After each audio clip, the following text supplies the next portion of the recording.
What's going on is Anton from AntonDaniels.com. I appreciate you guys for continuing to rock with me, but I just got home off of an early morning flight, right? First thing through the door, I want to see my family. I love my family. You know, I'm a family man. I'm an advocate for families, right? Second thing, I got to get that hot shower because I got to throw the threads on.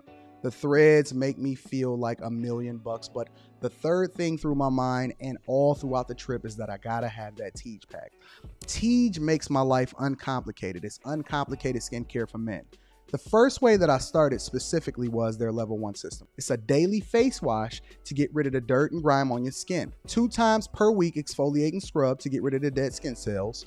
An AM moisturizer with SPF 20 because you should always be protecting your skin from the sun. And a PM moisturizer to help your skin stay hydrated and healthy throughout the night. Here's the thing. My favorite part about Teej Henley is that every box comes with an instruction card that tells you when to use each product, how much to use, and in what order. They really making the process of achieving and maintaining amazing skin for men uncomplicated. In addition to amazing skin, members of Teej Henley get tons of benefits, including at least 20% off the retail price, the ability to customize your box, exclusive monthly deals, you can pause and cancel at any time, and you get free shipping. And because Teej Henley is sponsoring today's video, they're offering my viewers an amazing deal, right? Just click the first link in the description and you get 30% off your first box, plus a free gift. It's an amazing deal. You got to get started today. You're not out here trying to look like a Dusty. And if you travel as much as I do, which I'm sure most people don't, but you know me, I'm pushing my bag chasers in order to be in the top 5%, top 10%, top 1%. We got to make our lives uncomplicated, and Teej Henley is no better product. You got to look good. You got to smell good. And you can't be looking like a Dusty. Make sure you get started today. Click the link in the description. Get that Teej pack. Feel the Teej, my friends.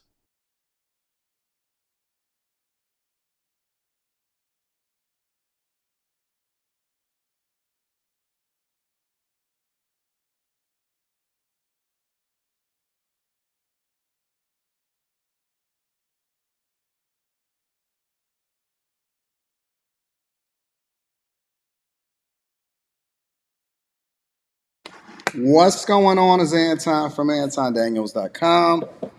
Wait a minute.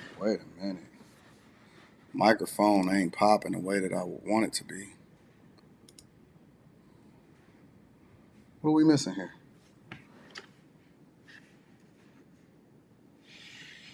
What are we missing here, guys? Why is my microphone sounding like that? I don't like that. What's going on with my microphone? I don't like it. It's not popping. It's not registering. Stereo. Let's turn it off and turn it.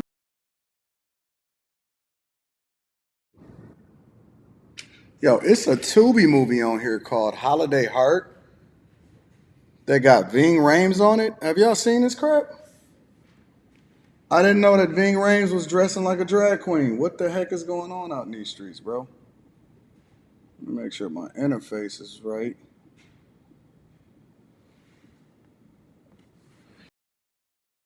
We good. Oh, there we go. All right, there we go. We back.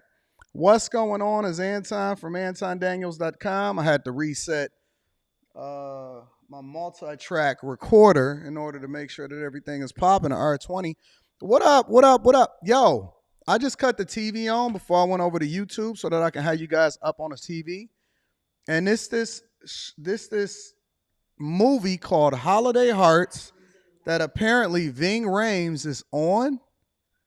This is crazy, yo. Ving Rhames is on this show or this Tubi movie called Holiday Hearts. And that junk is crazy. Hold on, let me pull this up. Y'all got to see this.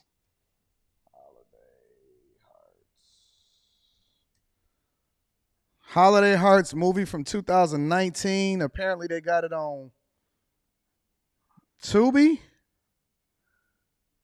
Y'all see this nonsense? This is crazy. Y'all seen this? I've never heard of this movie before. It's called Holiday Hearts. Ving Rhames, the same Ving Rhames that slapped Tyrese on the back of the head. I've never seen this before.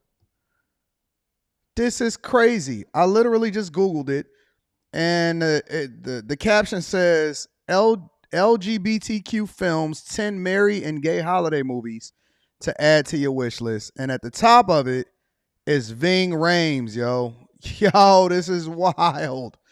This is insane. Stop it, bro. Stop. Y'all not gonna ruin my childhood. Y'all not gonna ruin my legends.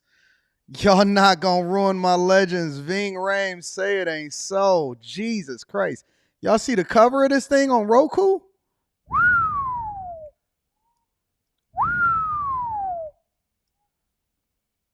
God. Jesus Christ. Looking like James Brown with a dress on. Looking like James Brown with a dress on. God, Jesus. Oh, no, dog. Good grief. What a way to start a Wednesday morning. You know what I'm saying? Make sure y'all hit a like for the algorithm, subscribe to the channel, and turn on your notifications. This is crazy. All right. We're going to get started. We're going to get started with the show. Let's get the housekeeping out of the way.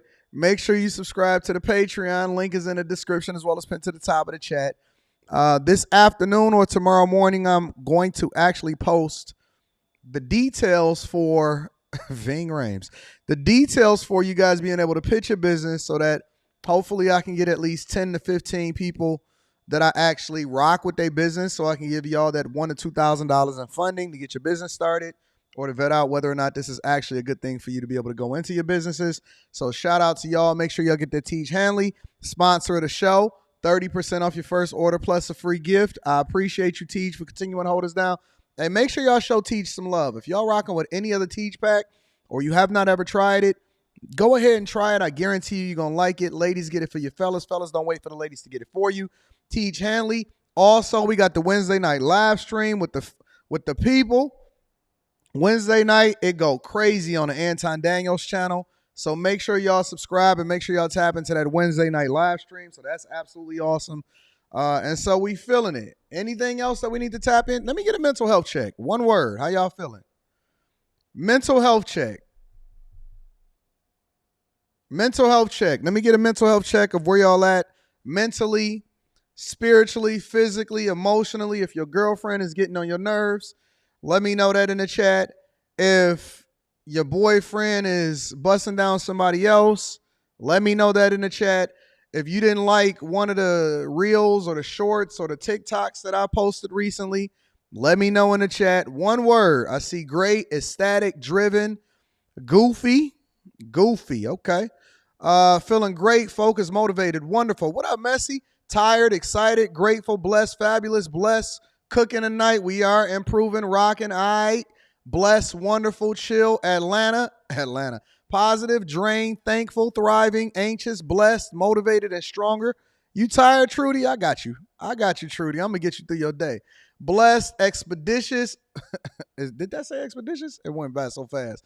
Shout out to Purple Haze. I'm going to read that shortly. Determined, optimistic, uplifted, blessed, focused, inspired, motivated. I'm good, loving, motivated, clear-minded, grateful, and inspired. What up? Hopeful, Purple Haze, amazing, blessed, injured. I'm going to fix that. Focused. I see you, social sis. Stupendous. I'm not even going to read that, Stakes. Determined, invigorated, inspired, peaceful, Haitian. Okay. Worry. What you worried about? Hey, man, let me tell you something. You ain't got nothing to be worried about. You know, I've always told my people don't live it twice. When I talk to the people that are around me, the closest to me, the people that work for me, the people that I lay next to every day, let me tell you something. Let me tell you something. I tell them, it's no need in worrying because you don't have to live it twice. You disappointed, Miss Lady J? What's going on with my people? Y'all disappointed? Y'all worried? Y'all shivering trying to figure it out? Let me tell you something. You're going through it so that you can learn the lesson, and it's basically preparing you for something that's much greater. Suffering is a good thing. Going through things is a good thing, even if it's self-inflicted, unless you're about to go to jail. That's a whole nother conversation. Even if it's self-inflicted, it's a good thing. That is something that you're supposed to go to. When I'm going through something or something happens in my life, I look forward to it because I know that it's a blessing on the other side. It's a blessing on the other side of it. And so you don't have to worry about it, because when you worry about it, what you do is you live it twice. But when you embrace it, you then get the lessons that come along with it, so you don't have to repeat it and God don't have to take you through it based off of what it is that you pray. See, you praying for success. You're praying for success. But when they say be careful what you pray for, what they're really communicating to you is you don't really want it because you don't really know what it takes to get through it. And so the reason that the Bible says get understanding, and everything you do get understanding, is because often at times what we do is we pray for things, but we don't really know what it takes in order to get there. So God is going to give you what you ask for. He knows that you can endure through it because he's not going to give you anything that's going to hurt you or harm you, or, you know what I'm saying? Anything that you get from that perspective, that ain't God. That ain't God. But let's say, for example, hypothetically, right? You say, well, I want to be a millionaire. Well, you don't know that millionaires, a lot of them don't sleep. And you want to live a millionaire lifestyle. Okay, well, that comes with employees and people that you got to manage. So you got to get the character to go along with it, because God ain't going to give you anything that's going to hurt you. Or you want this great man. Well, okay, that means you're going to have to measure up and change your lifestyle. And there's some people that's going to have to be removed from your life, because in order for you to get him, you're going to have to be the thing that you're looking to attract. And God ain't going to give him a POS. He ain't going to give him a lemon. I'm just telling you the truth. Listen, this is the thing that your preachers ain't going to tell you. I will preach your preacher out of their own building. That's a fact, though. I ran into one of the most significant preachers at the game the other night, and he just straight up grabbed me. He shook my hand. I didn't even know he knew who I was. He grabbed me. He shook my hand. He said, Anton, keep doing God's work. He said, keep doing God's work. Tell your preacher I said, what up, though? Tell your lady pastor I said she can go ahead and get off the pulpit and let her husband do what he's supposed to be doing. Let me get back to what I was saying. When you ask for things, you don't know that it comes with a level of responsibility and growth and suffering, and you're going to have to be a good steward, because God don't want you attached to something that he's associated with, that then you're going to fumble and then make God look bad as a result of it. It's already too many people proclaiming themselves to be of God, with God, love God, and they're nothing but. When he said that you're going to, cast devils out in my name and you're going to be teaching and all of this other type of stuff. And then when you get to the pearly gates and you say, Lord, Lord, but I've been casting out demons in your name, I've been doing this, he's going to say, depart from me, I never knew you. That wasn't related to God. That was related to yourself. You did that because you wanted the glory, and it had nothing to do with God. I didn't know I was going to be talking about this today, but Anton going to do what he want to do when he want to do it. That's why it's my show and my name is attached to it. Let me help you to understand something. You want things that you're not prepared for. And if you want it that bad and you actually praying for it, you actually petitioning God because it's meaningful to you, you think you want this, there's some suffering that's going to have to come along with it. Some suffering that's going to have to come along with it. Somebody said they don't like ads showing up. Well, then maybe you should get premium. Listen. This is not the Victim Olympics over here, big dog. This is, if you don't want ads, then maybe you should get premium. Otherwise, you getting this love for free, big dog. You got a free app. You getting a free show. You're not even a part of the Bag Chasers. You keep on being dusty. You don't want to go ahead and level up. You working 20 hours a week. You over here trying to call a chick that's, man, come on, man. Yo, we going to get to it. We going to really, really have a good show today, or we going to complain about something that you're getting for free? Because if you got premium, then you're going to be watching this in real time. If you don't got premium, then go ahead and take them ads and just roll on with it. Let's get it. Let's get it. And I'm not telling you you gotta get premium because I don't get no money from that. I mean, I get whatever it is that I get as far as you watching with premium, but let's be clear. We're not gonna complain. We just gonna run it up. We gonna get to the bag. You know what I'm saying? Listen, man, let's get it.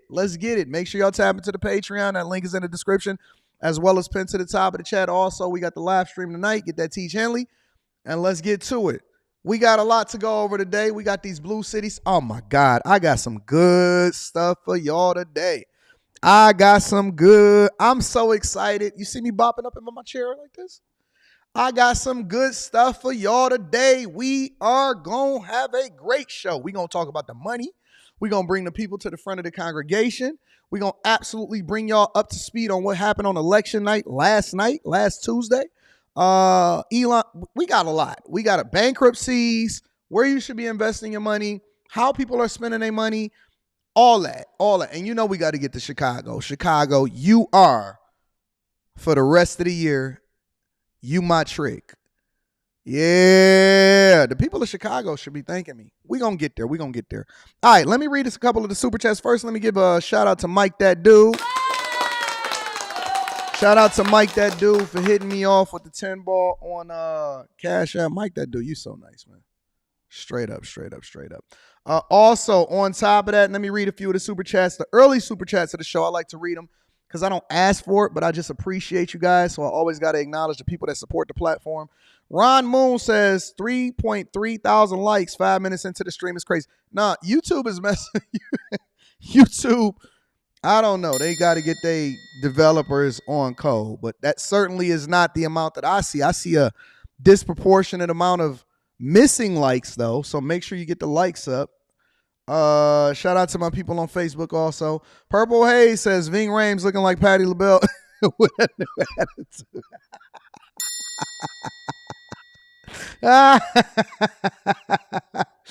Oh, my girl Rita Cameron. Shout out to Rita. I love me some Rita. Says, I got you, Time Dog. Let me go ahead and drop that in the collection plate. I love you, Rita. Thank you, Rita. I love Rita. Rita's love me. Our ETAs, our ITAs, all of them. Shout out to my Rita's love me. Shout out to Rita. I love you for the 50 ball. That does not go without appreciation. Thank you, my love.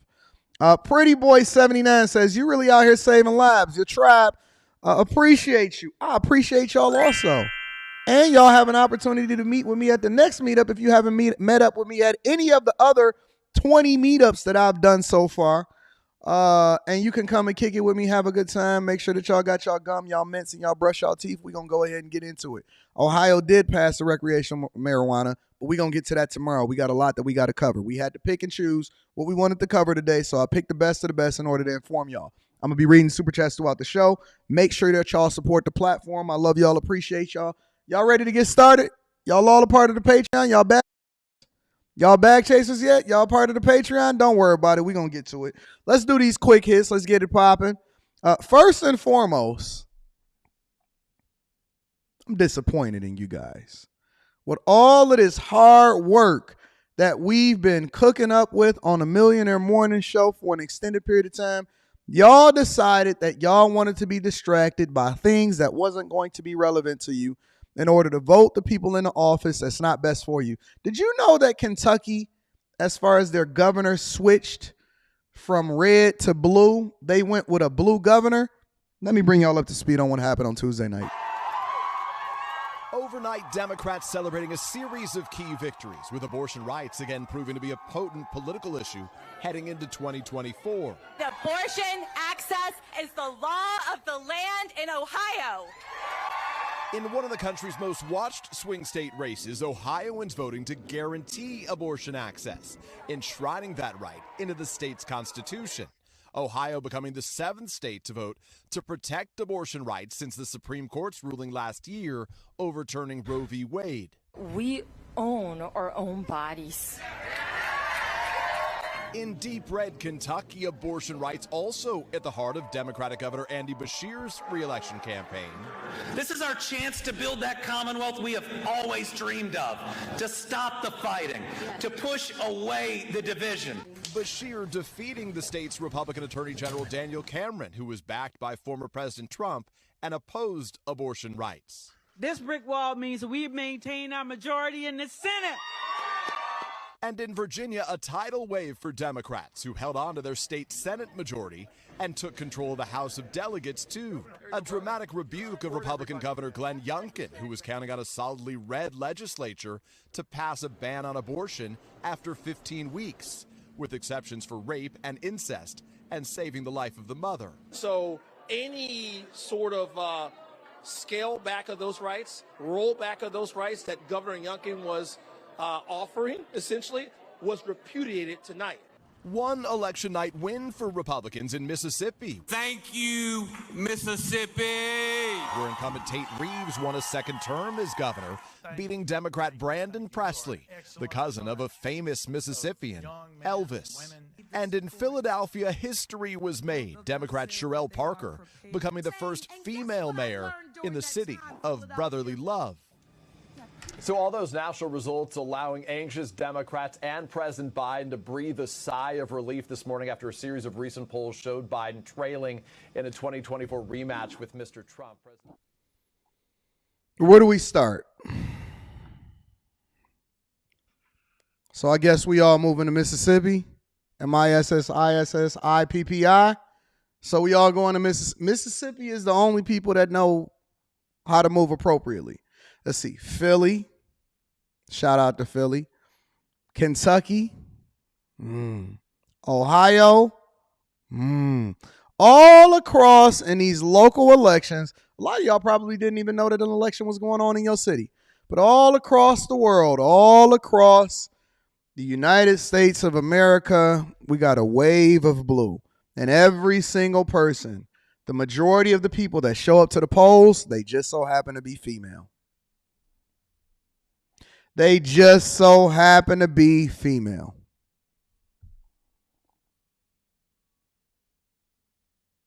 Nobody had a conversation about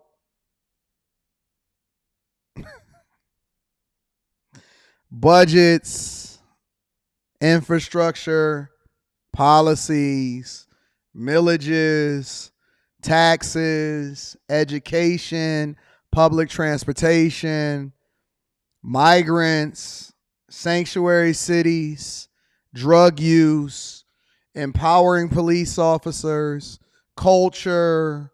None of that stuff was meaningful. Only thing that was meaningful to the voters, which is easy to appeal to a specific demographic that is going to turn out, is a talking point in abortion. You know the interesting thing about abortion rights, and one of the reasons why I never speak on it, I'll tell you. Don't worry, you don't have to ask, I'll tell you. That was a rhetorical question. The reason why it's not meaningful to me is because I have a vasectomy and I'm not worried about the potential for somebody to get pregnant. You have hundreds of different ways to protect yourself and to prevent yourself. Obviously, we know that there's caveats that go along with it. We don't believe in rape. We don't believe in any of that other type of stuff or whatever. But you have so many different ways to prevent yourself from getting to that point in the first place. And other things that is going to affect you personally. And we're sitting here having a conversation about something that's not even relevant to you. If the majority of you are not even affected by it, why are you voting based off of something that does not affect you? Why don't we have conversations about something that's more meaningful, that's going to affect the culture? And more importantly, what is the core root cause and principle behind the fact that you are getting into these spaces in the first place? So they tap into your emotional side in order to try to convince you to make a decision based off of how you feel instead of something that's actually relevant. In the meantime, they're making decisions that have nothing to do with that. That is a small thing that they're spending their time on, and they spending an egregious, that's my word, an egregious amount of money to make sure that they market this to you to tap into your emotions so that you vote a way that's not going to be in your best interest long term, and then you're going to be complaining about who it is that you got. Let me ask you a question. What was the most meaningful thing that they ran on in Chicago in order to get Brandon Johnson elected? So easily distracted. Good grief. Amazing. I just cannot believe that y'all continue to go down this path of destruction, and then you wonder why we are in the state that we are in. You are getting what you voted for. God, amazing. Moving on, other quick hits. Elon Musk, Neuralink. So it's funny, right? Because the things that Elon Musk is most celebrated for, popular about, and the conversations that's being communicated to us in the media is all based around what's happening in Tesla and X, formerly known as Twitter, and even, the space company that he's running. But nobody is having a conversation about Neuralink. Well, guess what? Thousands of people are now lining up to have a portion of their skull removed so that Neuralink, which is the brain chip company, can be implanted now that they have the ability to be able to do human trials. Thousands of people have expressed interest in receiving one of Neuralink's brain implants, a recent Bloomberg report from one of Elon Musk's biographers, Ashley Vance, says. Vance, who said he visited Neuralink facilities 10 times in 3 years, said the company had yet to implant its device in a human, but aimed to operate on 11 people next year and more than 22,000 by 2030. Earlier this year, the U.S. Food and Drug Administration gave Neuralink, which Musk co-founded in 2016, approval to launch human trials of its device that Musk has described as a Fitbit in your skull. Jesus Christ. The FDA had previously rejected Neuralink's bid for human testing in March over safety concerns, Reuters reported, including that wires connected to the brain chip could move within a subject's head or the chip could overheat. What is wrong with you people? You people are insane. I'm going to be reading those super chats shortly. What is wrong with people? Do y'all not watch TV? Do y'all know that y'all get one life and you don't get a redo? You don't get a do-over? People are literally like, the fact that this even got approval for people to be having brain implants is crazy. Human trials, FDA approval, and then people are actually lining up for this. And they're planning on doing 22,000 people before 2030.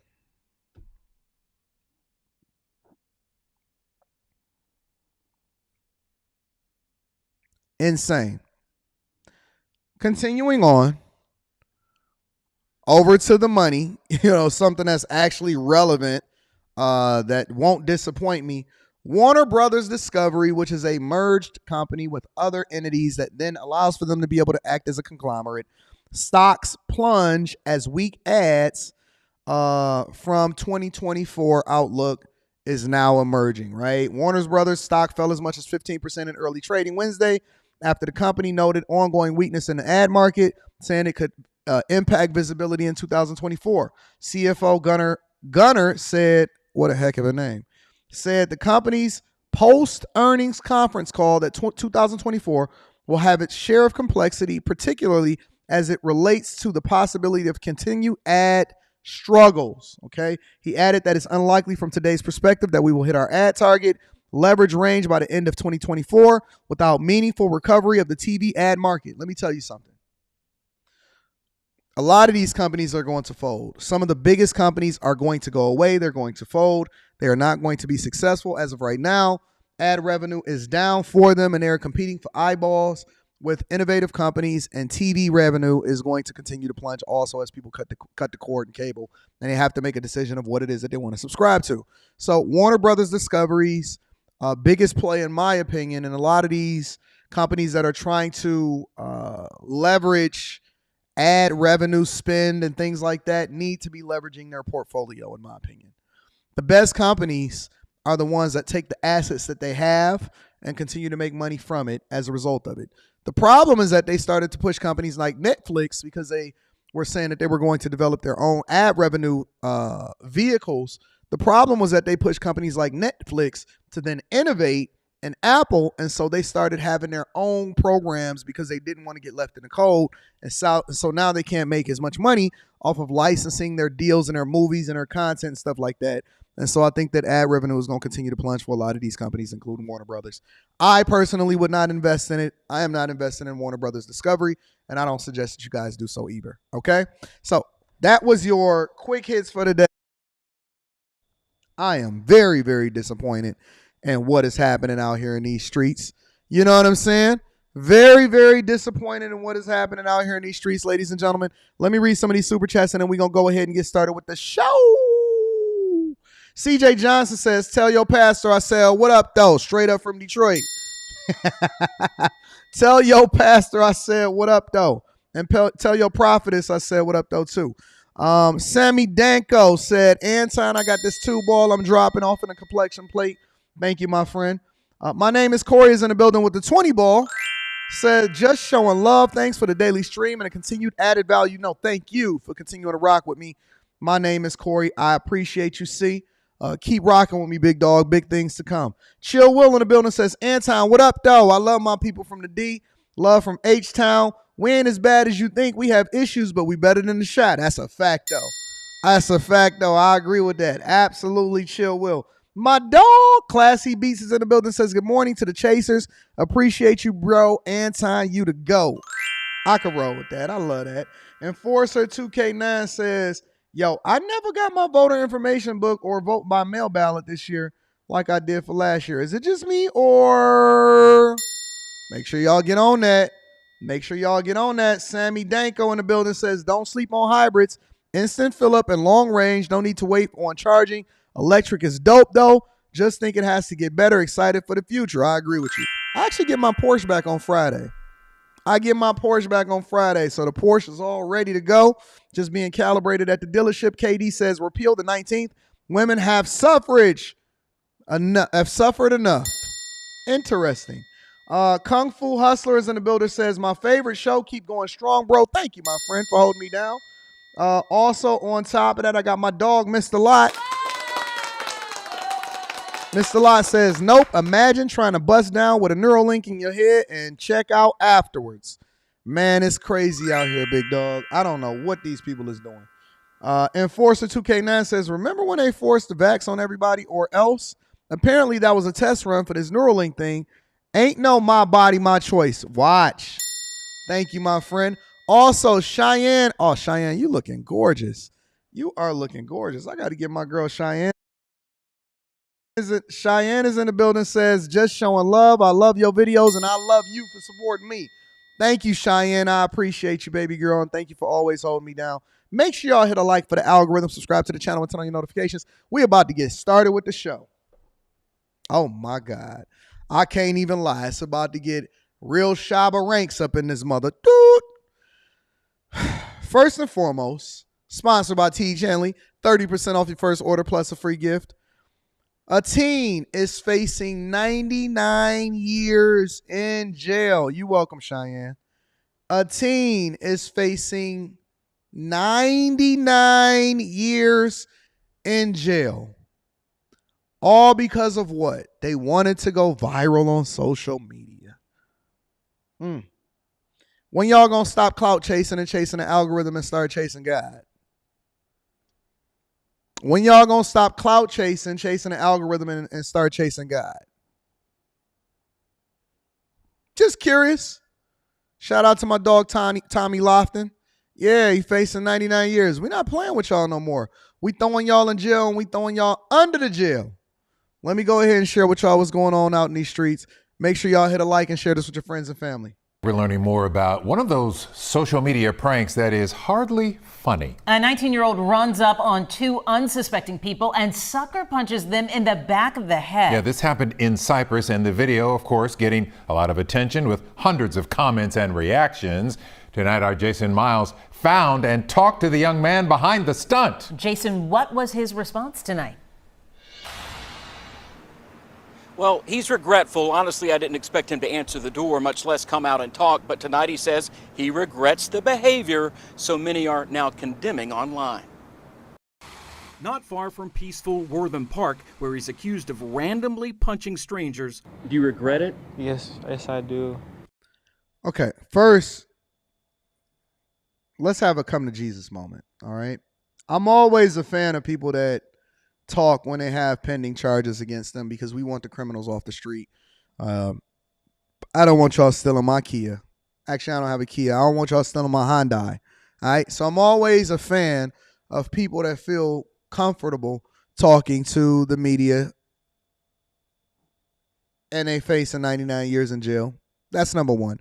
Number two, and I always ask these questions because I'm always curious, where's the parents? Where's the parents? Because it looks like he lives in a good home, in a good, nice, well-manicured neighborhood. And why is he coming outside to talk to the media and then admit guilt? It's not like we don't have the tape, so it's cool. And then admit guilt. And then B, why aren't the parents parenting before he went out there trying to crack people in their skull in the first place? These pranks in the hood, these fake gold digger pranks, these dropping money in the hood, I'ma slap you, hey, what you want to do and all of that, that junk not funny to me.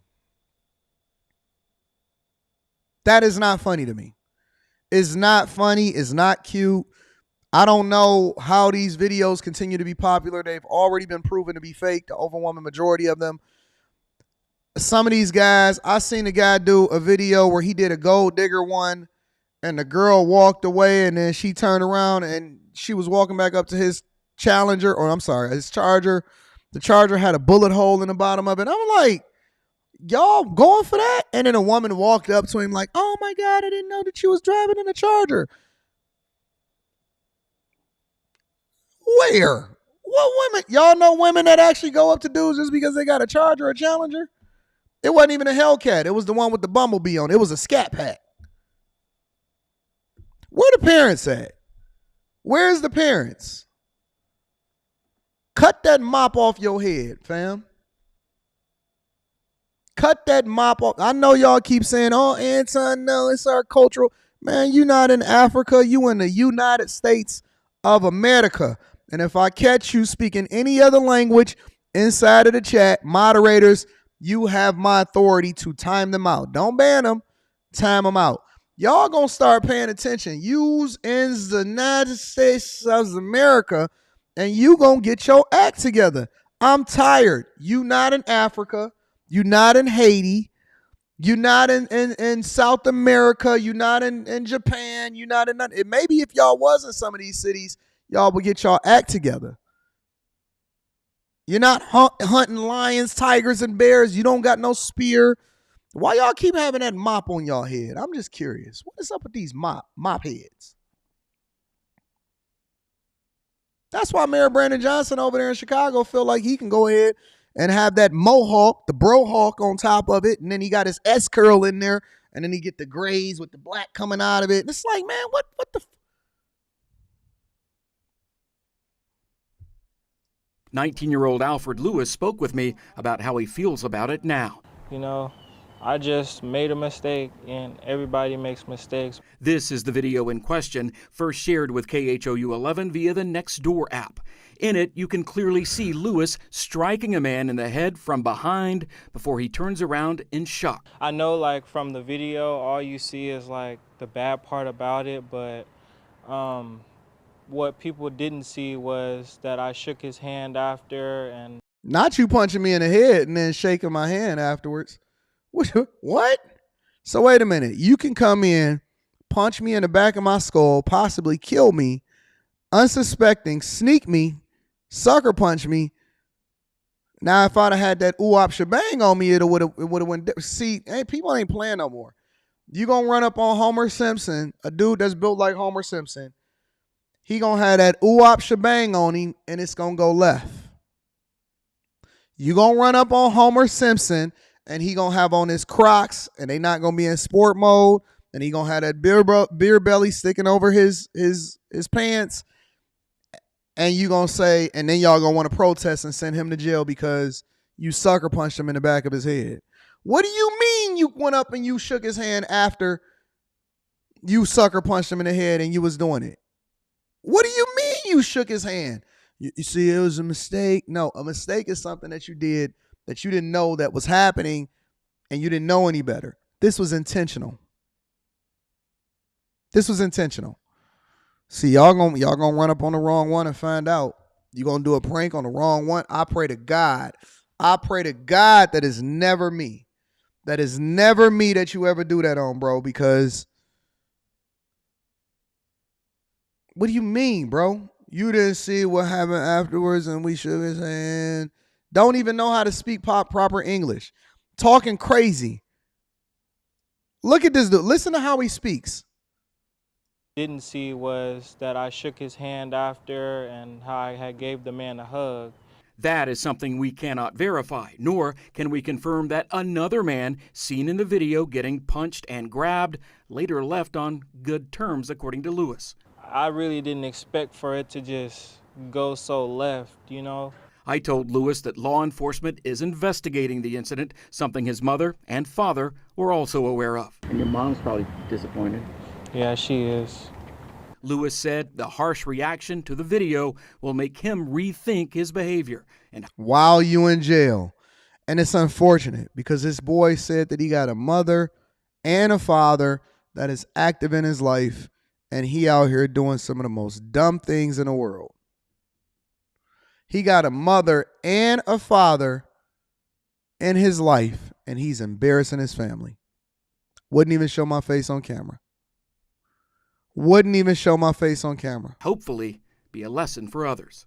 Before you go out and you do anything that you feel is bad or that could look bad, make sure like people know, or just don't do it at all. Probably good advice. And tonight I'm told the Harris County Sheriff's Office Violent Crimes Division now taking the lead in this investigation. But well, let me give you a little bit of update of what happened as a result of this whole situation. Prosecutors asked the judge to increase his bond. Michelle Choi was the only television reporter in the courtroom. Michelle, what happened? Yeah, today in court, prosecutors said what 19-year-old Alfred Lewis admitted to doing was unacceptable and dangerous, and asked the judge to raise his initial $10,000 bond to $30,000, and the judge agreed. $30,000, that only take you $3,000 because you only got to post 10%. You only got to post 10%. It only cost him $1,000 to get out before. Now it only cost him $3,000 to get out. Yeah, you gonna mess around and find out now, big dog. KHOE11 was the only news crew to get video of Lewis as he made his first official court appearance here at the 208th. Lewis is charged with aggravated robbery with a deadly weapon, a first-degree felony, and assault. We take these cases extremely seriously at the district attorney's office, and in this case, the facts were particularly troubling. These boys were out at a park where people enjoy outdoors, are exercising, and shouldn't expect to run into any kind of trouble. Lewis is accused of attacking two men in separate incidents at Wortham Park in Northwest Harris County last Thursday, while prosecutors say another teen filmed the attack on his phone. In one of the attacks, prosecutors say Lewis tried to rob the man of his cell phone at gunpoint and threatened to shoot him in the foot when he refused. They say oh, we getting more details. So wait a minute. Did you hug him and kiss him and shake his hand? Or did you hit him and then you tried to rob him and take his stuff? Lewis then punched and choked the victim. This man was out there doing what any citizen in Harris County would do when he was approached by these two males and robbed or attempted to be robbed at gunpoint. In the other attack, prosecutors say Lewis is seen on video sucker punching a man in the back of the head. They say Lewis and his partner then laughed before running away. They did this for fun. They posted it on social media, which is just simply unacceptable. And this is one of the blessings of social media. Social media allows for people to self-snitch. They record themselves doing a crime. They post it up there. Their location is available for everybody to see. We can go arrest them, make sure that they get that felony, and that felony is going to follow them for the rest of their life. And it's unfortunate. It's unfortunate. It's unfortunate that now, because he's not going to get 99 years. Let's be real. Like, we live in a country where the criminals can do what they want to do. The people that pay the price are the ones that are assaulted, and then the criminals are the ones that's able to get away with it. So we know he's not going to get no time, right? He's not going to get no real time. He might even get probation, be able to go back home, and they're going to give him a slap on the wrist and wait till he do something to somebody harsh, and then they may arrest him and try to figure it out after that, right? But in reality, we know that these people ain't going to get no time. But, you know, it's unfortunate. And I love social media in this way, that we can start to have these conversations. We can allow for people to convict themselves and then admit that they did wrong and then throw themselves into a situation where they can be prosecuted, and then hopefully he can get some act right. Hopefully he can get some act right. Let me read a couple of the super chats, and then we're going to continue over with the show because I got the good part coming up now. 187 says, go to Jamaica and try that prank. They know better. They be on their best behavior when they get out there with them people. Tyson Scott with the 5-ball says, that's a grown man out there punching people from behind. Looks to me as though he's been given everything but discipline, and now he a man. Hashtag manly consequences. You know what I'm saying? Fade Nowitzki says, you're helping me evolve. Anton, I love the channel. Thank you, my friend. Thank you for supporting me and holding me down, too, also. AJ Wise is in the building, says, white kid caught a hot one in the stomach, bully pranking some random dude at the mall. I seen that. I did see that. He let that out. And the dude got off, thankfully. Thankfully, you're going to keep on messing around and find out, ain't you? Let's make sure y'all hit a like for the algorithm. Tap into the Patreon. Link is in the description, as well as pinned to the top of the chat. Brandon Johnson. What up, B? What up, B? The people, I'd like to think that I have something to do with that. The people are outraged. Absolutely outraged. And the voices and the chorus is growing. The unrest is growing. Civil unrest is growing. This ain't the main event, Yellow Bear. This ain't the main event. Civil unrest in the city of Chicago is growing. And because the people of Chicago couldn't do the thing that was in their own best interest, I, Anton from AntonDaniels.com, host of the Millionaire Morning Show, ruler of Zamunda, my father, King Joffrey Jofera, has tasked me with being the bearer of bad news to the residents of Chicago, and to have a conversation about what you guys need to do going forward so that you never find yourself in this situation again. And so what you do from here is up to you. But the people, they are speaking. They haven't spoken. They are speaking.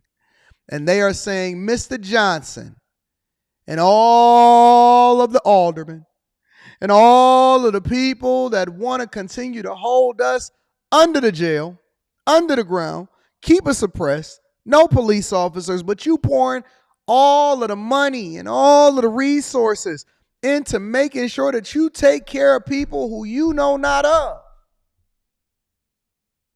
We are going to bring you to the front of the congregation. But before we do, let me give you an update of what they are doing for the people before we bring the people out to say and speak their mind about what is happening in Chicago.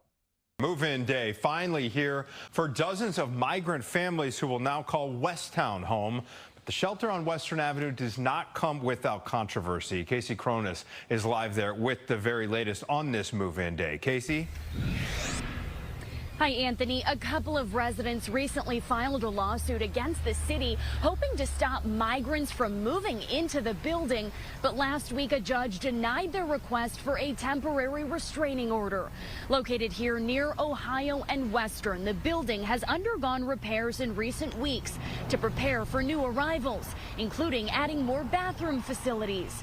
The move-in date was postponed a few times, but this morning, buses pulled up and migrant families with their personal belongings in tow were brought inside. 2 more buses arrived in just the last half hour. A welcome change, as up until now, they've been living in tents outside or in the lobbies of police stations. Meanwhile, in Oak Park, the village is relocating roughly 160 migrants who arrived there in the last week. They've been staying at Good Shepherd Lutheran Church and United Lutheran Church, but those spaces were only available temporarily. Now Oak Park has reached an agreement with the West Cook YMCA and the Carlton Hotel. This stemming from a concerned resident who reached out to Oak Park officials during last week's blast of cold and snow, asking if they could help the migrants staying at a nearby Chicago police district. The Carlton Hotel. The hotel owners ain't gonna turn it down. They getting that bag. They can charge maximum for a night's stay. And the city is going to use your money in order to fund this adventure that we're on so far. This I don't know what to call it. I don't know how you label it. Permanent housing, expanded rooms, updated facilities. They are rushing to make sure that these buildings that they are renting out for tens of thousands of dollars a month, and they are running it up. Everybody getting rich. Hotel owners getting rich. Staffing companies getting rich, nursing companies getting rich. Money is just flowing. Let the good times roll, baby. Abu Dhabi is getting rich off y'all streets. Having a good time. Getting it. Y'all know the Carlton. I heard the Carlton down there got a pool.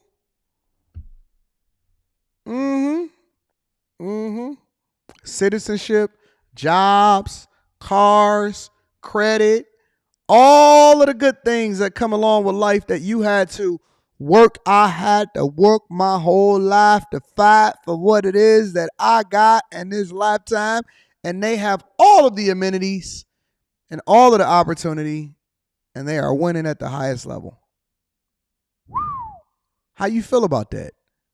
Are you mad at me for bringing it to the front of the congregation, or are you mad at your leadership that you didn't even vote, and because you said that votes don't matter, that you voted in, that's controlling what happens in your city and your tax dollars? Asylum seekers were brought to the police station while officials and volunteers worked to figure out kind of what the next step would be. And that interim step was the Good Shepherd Lutheran Church here in Oak Park, which opened their doors at midnight or 1 a.m. to start receiving asylum seekers. In the middle of the night, like a ghost in the night. The Lord said he's going to come like a thief in the night. Live every day like it's your last. Live every day like it's your last.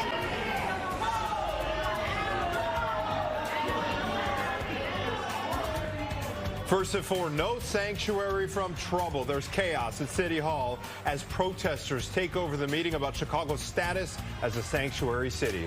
Good afternoon. I'm Anthony Ponce. And I'm Natalie Bomke. It is the big story of the day. Explosive outbursts shutting down a council meeting. Tempers are still flaring as we speak this afternoon. Dane Placco was in the chambers a little earlier, joins us now with the latest on this ongoing debate. Dane. Yeah, guys, this was reminiscent of the council wars back in the 1980s. Hundreds of loud and angry protesters filling the city council gallery, forcing aldermen to pull the plug on a public meeting.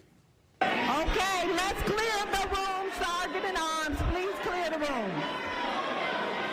Clear the room. This was a meeting of the City Council Rules Committee, which was about to take up debate over a proposal to let Chicagoans decide whether Chicago should remain a sanctuary city, welcoming to migrants, by putting that question onto a referendum on next spring's election ballot. But the meeting devolved into chaos after hundreds of protesters, mostly African Americans, packed the City Council gallery and began shouting down the aldermen. They're angry after a special City Council meeting on the migrant question was canceled last week when Mayor Brandon Johnson's floor leader, Alderman Carlos Ramirez Rosa, tried to prevent a quorum by discouraging aldermen from entering the chamber, including a confrontation with longtime Alderwoman Emma Mitz. Well, after about a half hour, today's meeting was suspended and the crowd cleared, but not before some aldermen blamed the mayor and sanctuary city supporters of causing the chaos by trying to block the referendum. Do you, as a resident of the city of Chicago, believe that we should remain a sanctuary city? It's a simple question.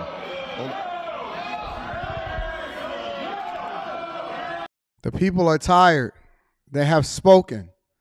The people have spoken. They do not agree with what is happening and what's going on with their tax dollars. They don't want to. You have them spending all of their money on you sheltering people that they didn't even agree to be here. Come on, man. The people have spoken.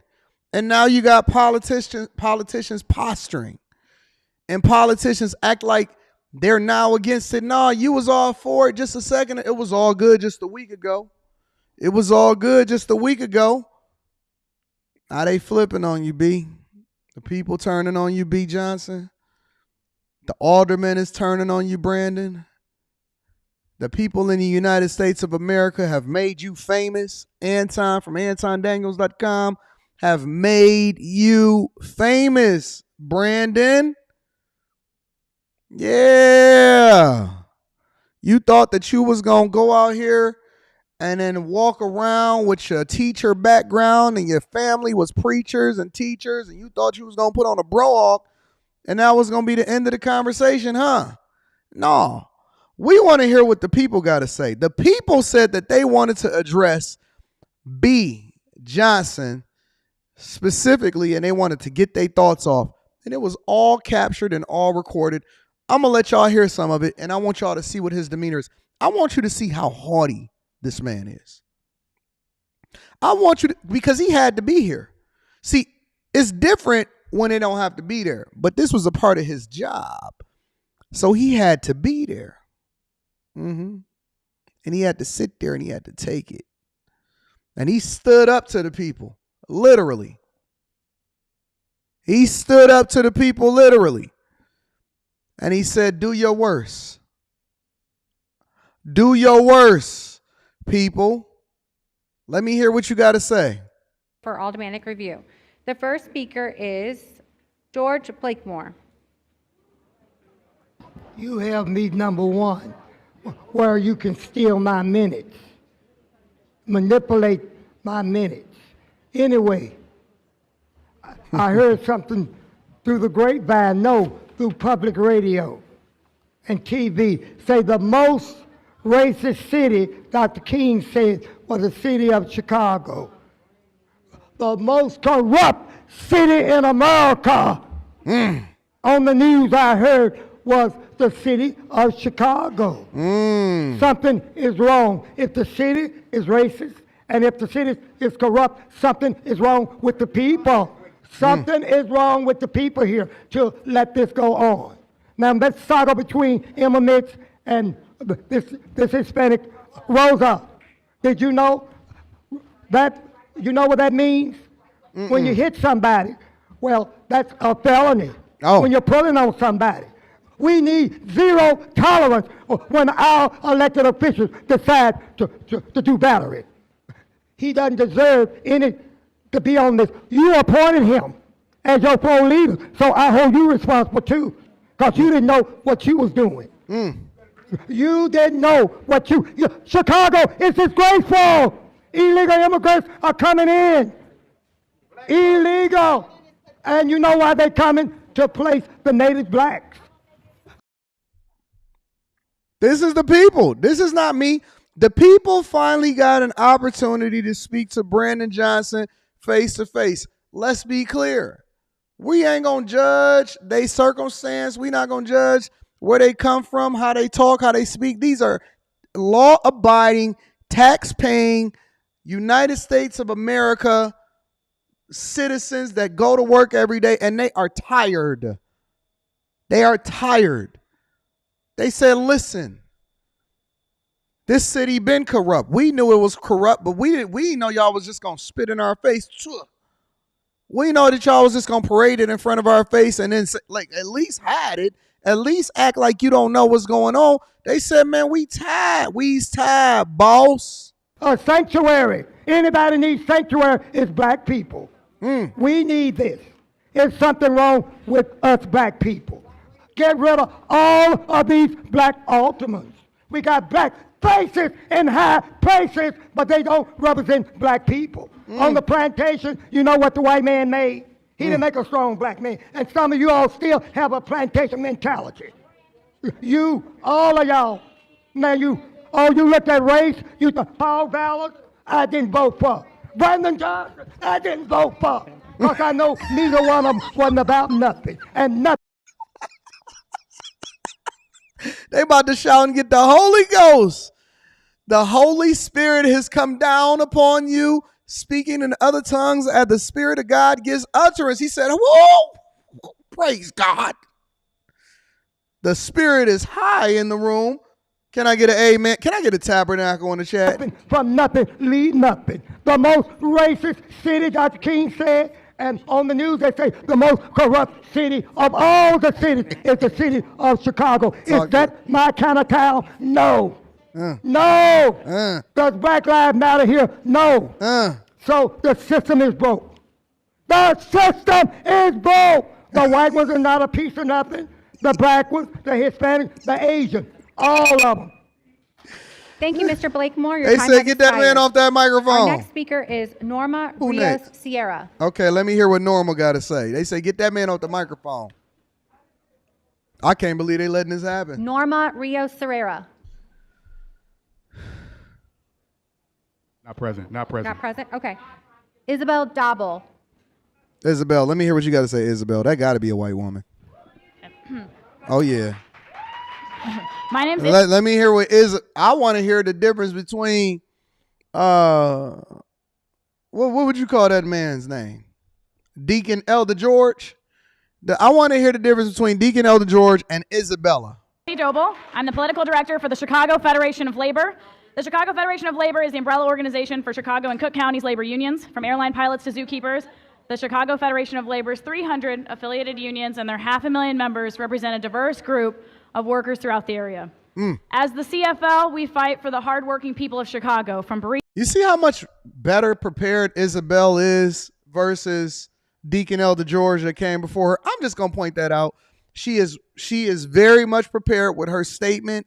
It is ChatGPT proofed, and she wants to get her thoughts out. Increased us to laborers to healthcare workers. We fight to uplift the working families in our city. I am speaking in support of the paid time off ordinance before you today. This ordinance would remove the barriers for working people to take necessary time off to do whatever they need. Okay, Isabella, we don't want to hear about that time off crap. Get Isabella up out of here. We don't want to hear about time off. We want to hear about what the people is saying. What is the people coming up here to say to the alderman and to Mayor Brandon Johnson? Come on. 398. Is that it? Right here, I have it here. 387, I'm sorry. Can You're fine right here. I'm good. I'm good. I'm good. She good. Go ahead. We can hear you. Go ahead. Okay, I was waiting on your go ahead. Good morning. My name is Carter Truss, and I am here on behalf of not just the Austin community, but also black residents of the city of Chicago. And one of the things that we saw in City Hall chambers on today, as well as on Thursday, was the misuse of power. What we saw was people being discriminated against. We saw voters being disenfranchised for the right to vote on something that they felt we needed to have a referendum on. So I stand here today saying that Say it, black woman. there is a division in this city. Oh. And it is being caused by our elected officials Hallelujah. for not standing up for the black citizens of this city. Hallelujah. I've seen people walking around with shirts on that says "Bring Chicago Home." And that's really about people who are not from here. But what about the people who are at home here in Chicago? Our mayor went to fight for billions of dollars for migrants. Who's going to fight for monies for the black community? Can we get a round of applause? If you need something done, then get you a good black woman up there to speak her mind. Because the way that she talked to y'all in the households is the way that she need to be talking to y'all elected officials. Brandon Johnson is standing up there going back and forth, acting like he don't even care. He ain't acknowledging nobody. He just going to stand up. He going to stand tall. He going to stand on that haughty spirit. Go ahead, sister, brother, preacher. Who has been milked out time after time. What we're saying to you is, we are tired. I don't know if you're going to continue to disenfranchise us, continue to not hear us, continue to pretend that our voices don't matter. But we're saying to you, when we show up today in numbers, we're saying that you're not going to continue to ignore us. You're not going to continue to pretend like our voices don't count. We are here today to tell you that not only do we count, we're not only here to say it, but we're here to show it. While you guys are building coalitions within city council to help out people who don't live here, you better be building coalitions to help out the people who are here. Because we are certainly building coalitions for ourselves. Because see, we see that you don't have our voice. We see that because Emerson Park is still closed and there are no services being provided there. Our seniors are still out of their park. And I say to our mayor, who knows me personally and knows that I have been advocating for parks for the last 35 years, why you would think that it would be okay for you to attempt to put migrants in my park and not have a conversation with me is beyond me. I don't understand it. She said, it's beyond me. It's beyond me. She said, listen, you know I've been up here for the last 35 years. You know me. You know me, BJ, Brandon Johnson. You know me. What makes you think, and these parks has been vacant for the last 35 years, that you was able to get everything done and turn everything around, go over to Washington, advocate for $5 billion, and then come over here and spit in my face and have something done over in my park that's not, she said, this is my park. She says, this is my park, my park, my park, my park. We're not having it over here. She said, listen, you don't work on the behalf of the people. You just a plant out here in these streets. You came over in my park. You ain't had nothing to say to me about my park and no funding all of a sudden, but you want to go into debt and make sure that everything is taken care of. I've been working on this for 35 years. I'm about to get out here and turn on some church music. That lady is on 10. But I'll say to you and every other elected official, you better start talking to your people. Thank you. And then hit him with the thank you. Next up is Howard Ray. Hit him with the thank you. Uh-oh, you got you a strong black man that with bald heads, they don't mess around. We're going to go through one more person and see what it is that he says. Hello, my name is Howard Ray. I'm from the west side of Chicago. I don't live too far from the mayor currently. How you doing, Mayor? These are questions, yes and no. And for the rest of the aldermen, I sent out emails to you guys under CWHPCC@gmail.com. And these questions are, one, what's your priority? Is your priority? Excuse me, sir, sorry. This is just public comment. It's only for comments, no questions at this time, just public comment. Well, I can ask the question though, but so the question is, what is your priority? Is your priority to house the migrants? I think we know what your answer is. The second question is your priority to get the demands and wants of the black community and advocate for those? And the other questions are this. The other statement is this. We've been canvassing the whole Chicago land area, west side, south side, east side. And what we came up with is that a lot of people are fearing that putting the migrants in the neighborhood is going to cause a civil war. And because they're scared of possible diseases that could be brought in. They're scared of possible criminal elements that could be brought in. So what we're asking is to put the migrants at the McCormick place and the CCDOC. Now the CCDOC is a former boot camp place where you can house almost 7,000 people. Now the thing is, it's up to you, Mayor, to talk to your old boss, Preckwinkle, the county president Preckwinkle, and ask her, can we use those divisions? Because at the 26th of California, there's a lot of jail cells that's not being used. So the other thing is this. He said, put him at the jail. Throw away the key. Why do we have to have a referendum when we can vote today on to end the sanctuary city? Referendum to me is a time to waste, because even with the referendum, it still doesn't hold any teeth. But if you use your executive power or the alderman use this on a budget, hey, look, he ain't even showing him no respect. Look at Mayor Brandon Johnson's demeanor. He going over, he talking to people. He not listening to nothing that the people are saying. He not taking it in. He don't hear y'all. This reminds me of Pharaoh, when God said he hardened his heart. His heart is hardened. He has a hardened heart, a haughty spirit and a hardened heart. He's not even taking into consideration anything that these people are saying. He just standing there because he got to be there, and he wants to show his defiance towards what's being communicated to him, because for whatever reason, he's standing on what he's standing on. He not even paying no attention to these people. He's having entire conversations, and he's not even pretending to listen to them.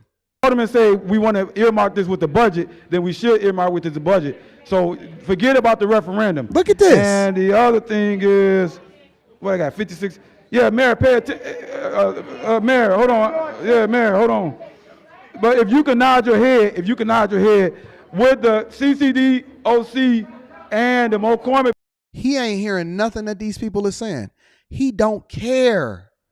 He's literally not caring. He's not. These people put together emails. They had conversations. They canvassed in the neighborhood.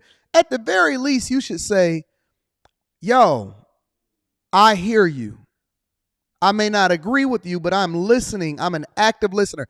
He over there having a whole conversation with other people. The place be good, because there we can quarantine the people and get the medical help as far as vaccination, and then we can fingerprint them.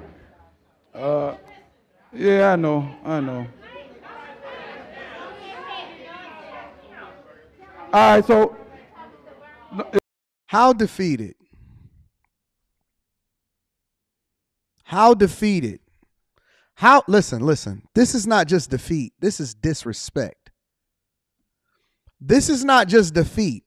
The man that is sitting under me right here, this is pure disrespect. If you want to disrespect somebody, let them be pouring out their heart. Let them have worked very hard on their speech to go and communicate, and they trying to get their thoughts off, and then just look them off and start talking to somebody else while they talking, if you just want to disrespect them.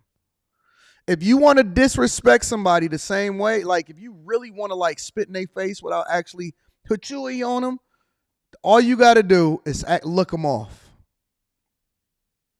Like, I can't believe I'm even sitting here listening to you. Peasant, small time. Who are you to speak to me, this appointed position that I have that you guys voted in for me? Who are you, peasants? He must got a backup plan. He must got Biden or somebody must have promised him a position on their staff if they get elected or something like this, because this is crazy. Look, of all the things that has happened in my lifetime as far as me observing politics, business, the whole thing, I have not seen a public figure, a politician, be this disrespectful to his constituents and his residents and the people that he's supposed, because y'all got to remember, this is a public servant position. This is a position that you have to be, the people are your boss. I'm about to be, A.R. Taylor, I'm the same way now. To the people, to all my ops, to the people that don't care about me, I'm going to be Brandon Johnson on you. I'm B. Johnson all day long. Like, just look them off. To these women that feel like they got something to say to me, just look them off. Brandon Johnson is the most disrespectful politician that is existing today, in my opinion. But Brandon Johnson is not the only disrespectful politician. It seems to run into our culture. It seems to run rampant. Now, Anton from Anton Daniels made a phone call on a previous live stream where people had sent to me that this woman was running Dalton, the city of Dalton that is in Illinois. Maybe it's something in the Illinois water. What is happening out here in the Windy City and in the area around it? Is it something that was released into the air over here in Illinois? No. I'm serious. What is up with this disrespect and this haughty spirit that is running rampant in all of these cities that are ran by black people in Illinois? I'm just curious, because it's not just the black women, it's the black men too. The black man is sassy. The black woman is ashy. And y'all out here running this like it's the mob. What is going on? I did a live stream where I broke down Tiffany Henyard, who is the mayor and superintendent and the city council and all of these other things apparently over here in Dalton. And I had people from Dalton actually reaching out to me, and they said, Anton, I got some information on this woman. I'm breaking her down. I want to expose her. And I told them, I'm going to be honest. This is honest to God truth. And I told him on my father. I said, Anton, don't do those type of shows. I'm not trying to figure out who did something wrong and trying to do all of this as far as like exposing their pockets and all of that, because the people voted for these people. I believe that politicians are public servants. I'm not trying to dig into your personal life, who you slept with and all of that. That don't mean nothing to me unless y'all reveal it for yourself. And then I might comment on it based off of information that's already been substantiated. But I'm not trying to dig into it. So I laid off, right? I laid off of Tiffany Henyard over in Dalton. I made a phone call over into her office to see if they were interested in having a conversation. Apparently they wasn't. And that's their right, you know. But I was very interested in what was going on over in Dalton. And I said, you know what, people, I'm not going into that. But I just can't ignore all of the continuous. And it's almost like I set the trends here on YouTube. The continuous exposure of certain ways in which they're harming business owners and they're running the city like a mob allegedly. Let me share with you what the news is recently reporting on Miss Dalton over there in Chicago Light, Chicago Junior. WGN investigates a town in turmoil. A South Suburban mayor Read accused Super of using Chat police shortly. to target her political opponents. Investigative reporter Ben Bradley has the story. For decades, the Shaw brothers ran politics in and around South Suburban Dalton. Their antics were legendary, but now there's a new leader in town. She calls herself the people's super mayor, but that's not how some of the people would characterize her leadership.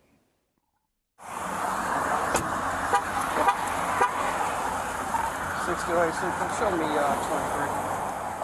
The night of June 10th, police arrived at this truck yard in Dalton, owned by Lawrence Gardner. How are you? I don't know. I was doing good till you got here. The reason police responded depends on who you ask. In this report, officers said it was for an ordinance violation for hosting a group of bikers at his business without a license. But Gardner has a different take. Okay. It's what it is. Well, so here we go. He says he's been repeatedly harassed for not supporting Dalton Mayor Tiffany Henyard. We taking care of all the business, right? Is this legal? For you to be a target from a political opponent, or because you as a business owner refuse to support? What are we in? Rome? Are we in New York? Are we back in Italy? Is this the Teamsters Union? Is this Vegas back in the 50s and the 60s and the 70s? Come on, man. Tell me that y'all not being bullied by a woman mayor over in Dalton. Tell me that y'all not out here being bullied by a woman mayor over here in Dalton, and she is running it up and sending her police officers and her henchmen out here to target your businesses. This is 2023. You telling me that black women got this amount of power? Black women have the ability to shut your business down and use political power and capital to run it like the mob. Is this what y'all talking about? We doing shakedowns out here in these streets? Okay. All right. Let's figure out what's going on. Shout out to Quick All the Octane. business. You can't stop me from closing my gate. Last time I'm gonna say it, sir. Okay. Please stop. I'm not. Okay. The standoff that night ended with Gardner in handcuffs. I'm tired of them. They've been harassing me for months and months and months. Have a seatbelt, sir. And charged with misdemeanor obstructing an officer. Really? Seriously? You arrested a man that pays his taxes, is not a criminal, and charged him with a misdemeanor and didn't even let him close his gate. And he said they've been harassing him for months. And thank God that we have body cameras, because now we have evidence to be able to review it and bring it forth to the people in Dalton and Chicago, right? How about you with the gate? It's all on body cam, no big deal. The charge eventually dropped. Case closed, right? Not quite. Gardner claims the harassment continues. I'm suffering. They destroyed my trucking company. They shut my store down. And he's not alone. Others in town are sharing similar stories of alleged retaliation for not supporting this suburban mayor. It's a regular occurrence. She uses the police force to intimidate residents. The Dalton Park District's director said in her case, the mayor objected to a car show on park property and shut down the event. It felt like an abuse of power. She used her entire police force to come in and prevent something from happening because things didn't go her way, really. Some businesses, even village employees, are now suing Dalton. I filed the lawsuit because I am a victim of retaliation. Eris Montgomery is Dalton's deputy village clerk. In her complaint, filed last May in federal court, she claims the board increased her pay to $60,000, but the mayor ordered not to implement the raise. Wait. You get a raise. The board votes on it. You're great at your job. It merits a raise. We living in times to where your pay has to be commensurate with whatever is the job that you're doing in order to retain employees. And because the mayor don't like you, she can step in and say, nah, forget that hussy.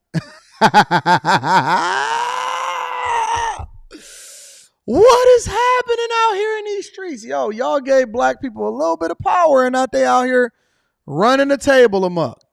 Y'all gave people a little bit. Listen. You start messing with my money, we gonna have a problem.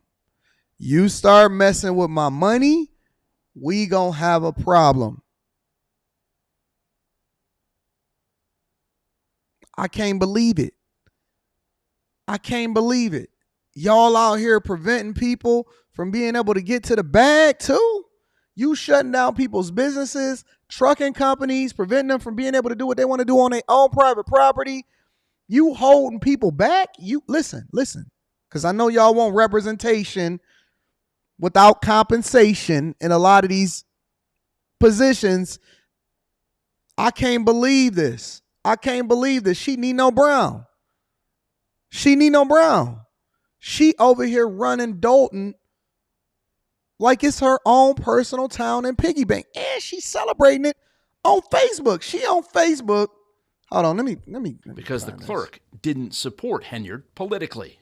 People are walking on eggshells, so to speak. They're afraid to have an opinion about anything or to fulfill their duties. Since taking office in 2021, Henyard has repeatedly clashed with residents and fellow elected officials, even locking trustees out of Village Hall amid a dispute. This is the second time she did this. That was 2021. 2 years later, dysfunction is still the definition of a Dalton Village board meeting. You the ones that's costing the village money. I don't have that call. All right.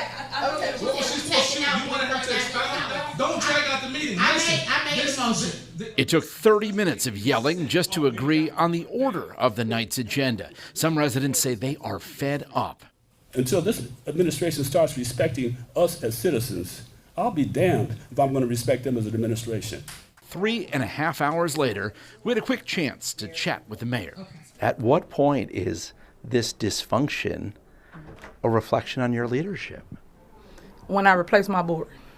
Are you punishing your political opponents? No, not at all. I'm a fear God person, God-fearing person, that I don't touch stuff like that. I'm a fear of God person. Let me tell you something, bro.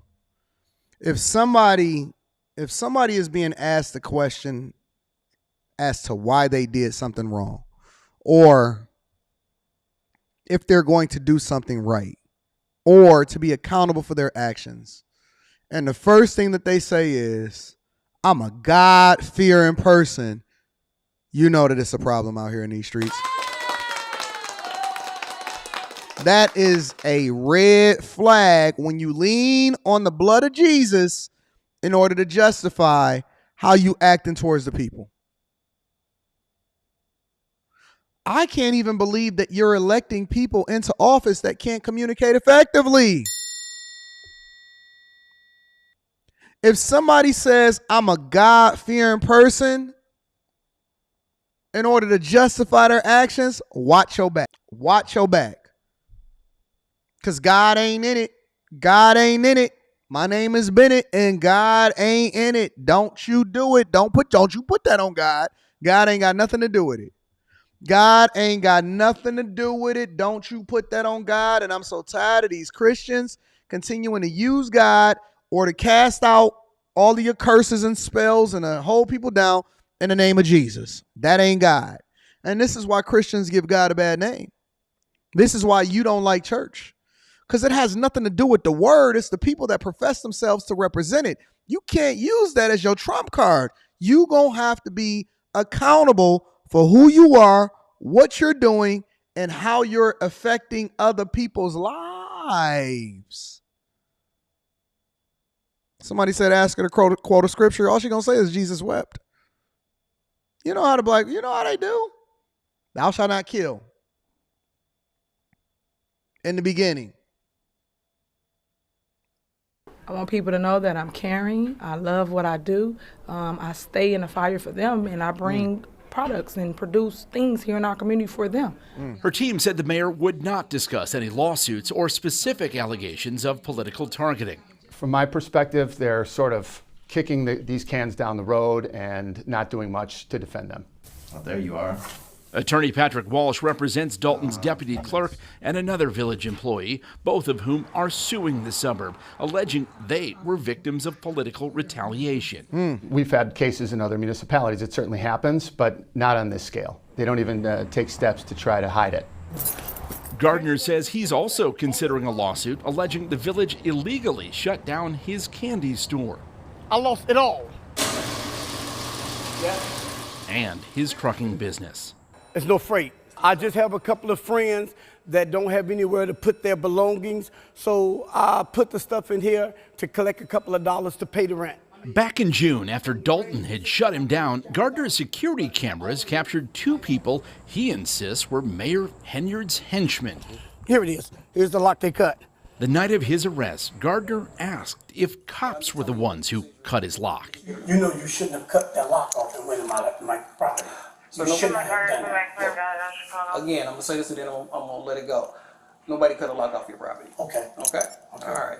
But Gardner's not giving up or giving in. And then when I call and try to find out, it's always, you have to talk to the mayor. You got to talk to the mayor. Well, the mayor never answered the phone. No. This is wild. This is wild. This is crazy. This sounds like a movie. It's like a Netflix series. What is this, Power? What is happening in Chicago and in Dalton? I'm going to keep my eye on it. Not Dalton, Tiff. I just pulled up your Facebook page. Tiff. You on my radar. Tiff. You was just live 29 minutes ago, but you can't answer your phone. You on my radar. It's me, your super mayor, Tiffany Henyard, the people's mayor and people's supervisor of Thornton Township. So, thank you guys for always following us and watching what we do here in Thornton Township. I strive to always give my all to residents throughout every single city, or a village that I govern. Today we are feeding everyone in need, and I want to show you truly what it is I do, because everybody always like to post right things, but they never show you the things that I give away, the commitment I have, and everything we do at Thornton Township, which is always free. Pull up, we're gonna give you a food box, we're gonna feed you today. We put fresh produce in there, fresh everything is in the box, including meats for you and your family. Let me turn it around so you can kind of see this. So when they ready to actually post some real stuff, tell them come holler at me. Because all that stuff that they sit here and say and put in the media, but they never show you this. Look at that. Now, I'm finna go all the way down there. It's all the way down there. We're in Harvey. Let me tell y'all something. Let me tell y'all what happens. Let me tell y'all what people do. You want me to give you the playbook, or you want me to give you the playbook? I'm going to tell y'all what people do. We put fresh produce in there, fresh. The job of a public servant, okay, is not to give away free things. When people give away free things, okay, when they give away free things, let's say you're a drug dealer, but then you give away turkeys, okay? Or you're a political figure, but you want to give the people something in order to tide them over. That is a diversion. That is a mechanism to keep people occupied. You keep them occupied with games, but you don't actually give them the ability to be able to help themselves. The purpose of a mayor, the purpose of a person that is in public office, the purpose of a city council person, the purpose of a treasurer, the purpose of a superintendent, the purpose of all of these people that are in office is to govern and then make sure that the money is being spent where it's supposed to, A, and then B, their job is to make sure that infrastructure, that budgets are balanced, that property taxes are collected, that they give people options to be able to help themselves. Make sure that the police is doing their job, solve for crimes, managing the city, not giving people things to keep them occupied. If you want to keep people busy, then give them trinkets. If you want to be a drug dealer and then you want to be celebrated in your hood, talk about how many bikes you gave away and then how many turkeys you gave away while you used the city's resources. Not saying that she did this because I don't know.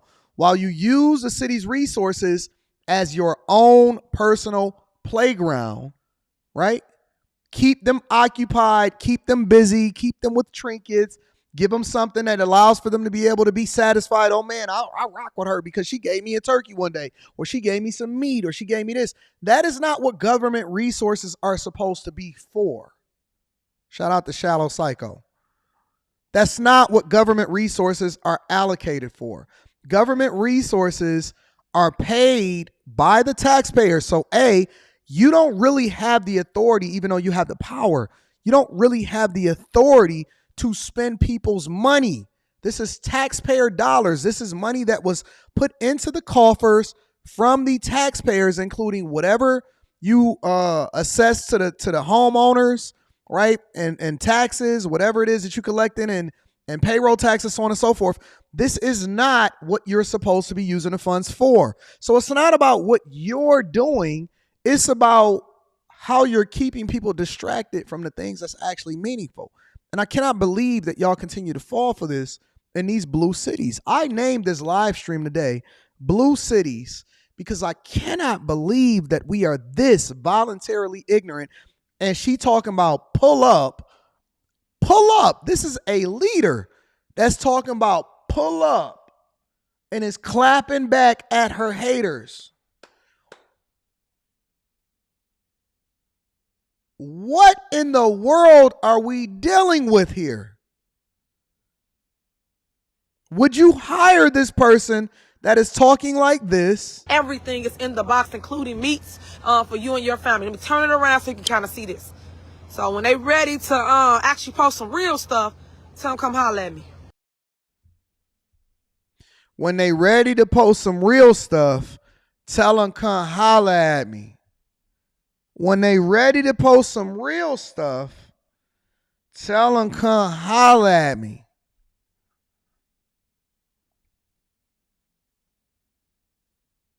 Pull up. When they ready to talk some real stuff, tell them come holler at me.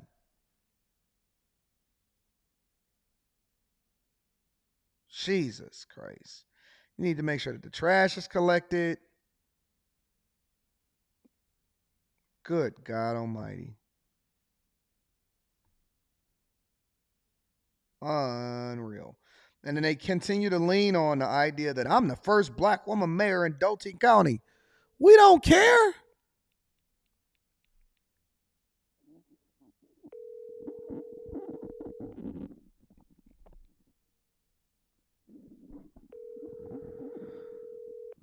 Good morning, Village of Dalton. Linda speaking. How can I direct your call? Hi, my name is Anton Daniels. I'm a vlogger slash media person, I guess you can say, like a YouTuber, so to speak.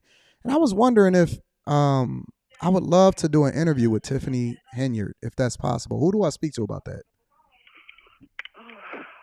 Hold on.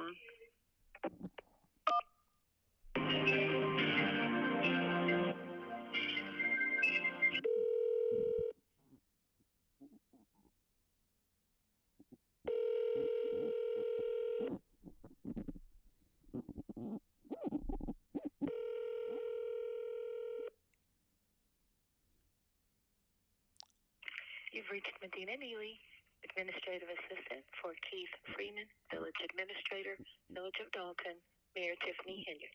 Please leave your name, number, and a brief message, and I will return your phone call. Thank you. Hi, my name is Anton Daniels. I had called a little while ago, maybe a couple months ago. But I'm a YouTuber, so to speak, and I'd love to be able to interview the mayor. I have no problem flying there. I'm actually from Detroit, so it wouldn't be that far of a flight for myself. But I'd love to interview the mayor. If you guys can give me a call back,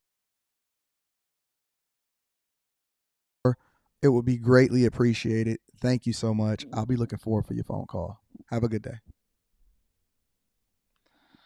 What y'all think? Y'all think I'm going to get a phone call back or no? Let me read a few of these super chats and then we're going to continue on with the show. Tyson Scott says, remember they said nobody illegal on stolen land. Okay. All right. We're going to see what's happening. I might make a trip down to Dalton this weekend and see what's happening. Quick Octane says, with those other states turning blue, I have a feeling Trump might not win next year and things may or could get worse in American society. Have no fear.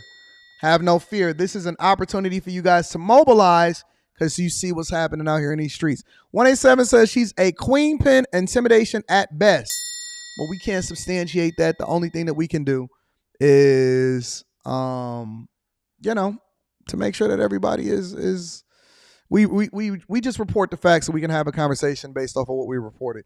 Black Beauty's in the building says, but what if they not paying their bills and taxes? Well, they're American citizens. We got to figure that out, Black Beauty.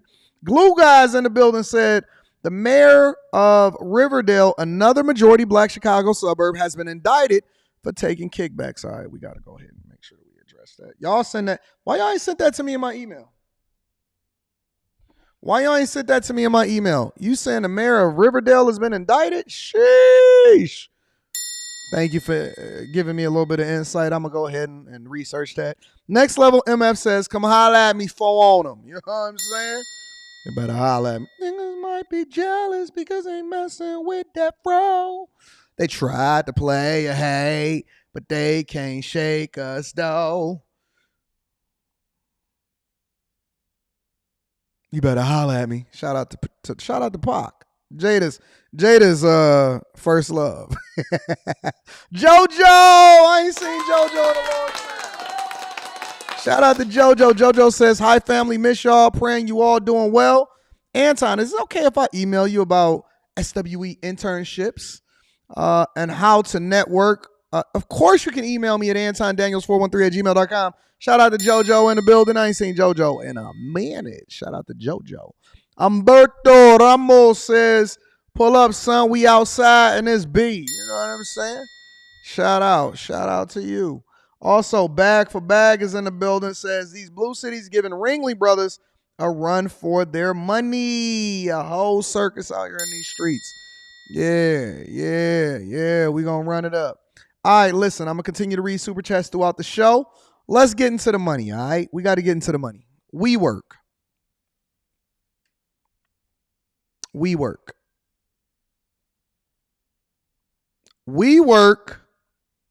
Well, first, let me ask y'all this. How many of y'all have ever been in a WeWork? Have y'all ever been in a WeWork location? I have. Thank you, Road Glide Ace. I love you too, and I love the show.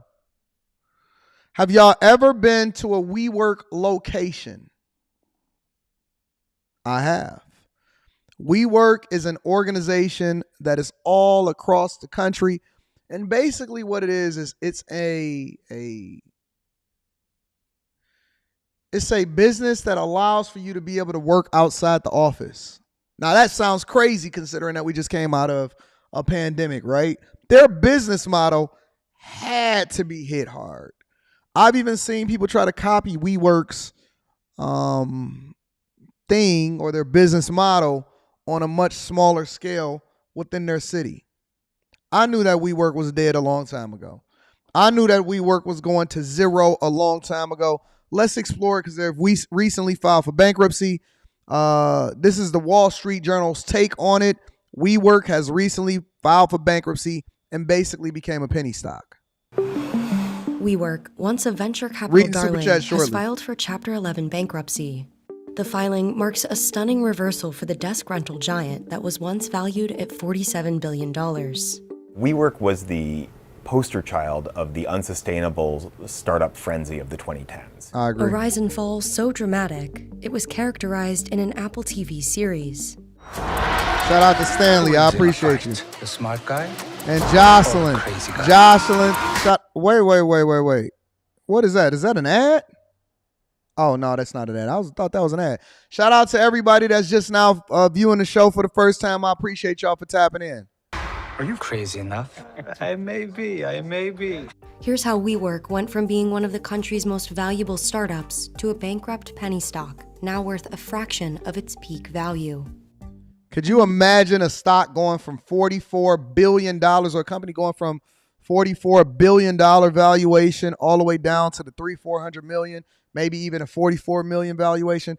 That is insane. That is more than a 90% drop in valuation. WeWork, co-founded by Adam Neumann, specialized in leasing shared workspaces in metropolitan areas around the world. We're a company that builds communities.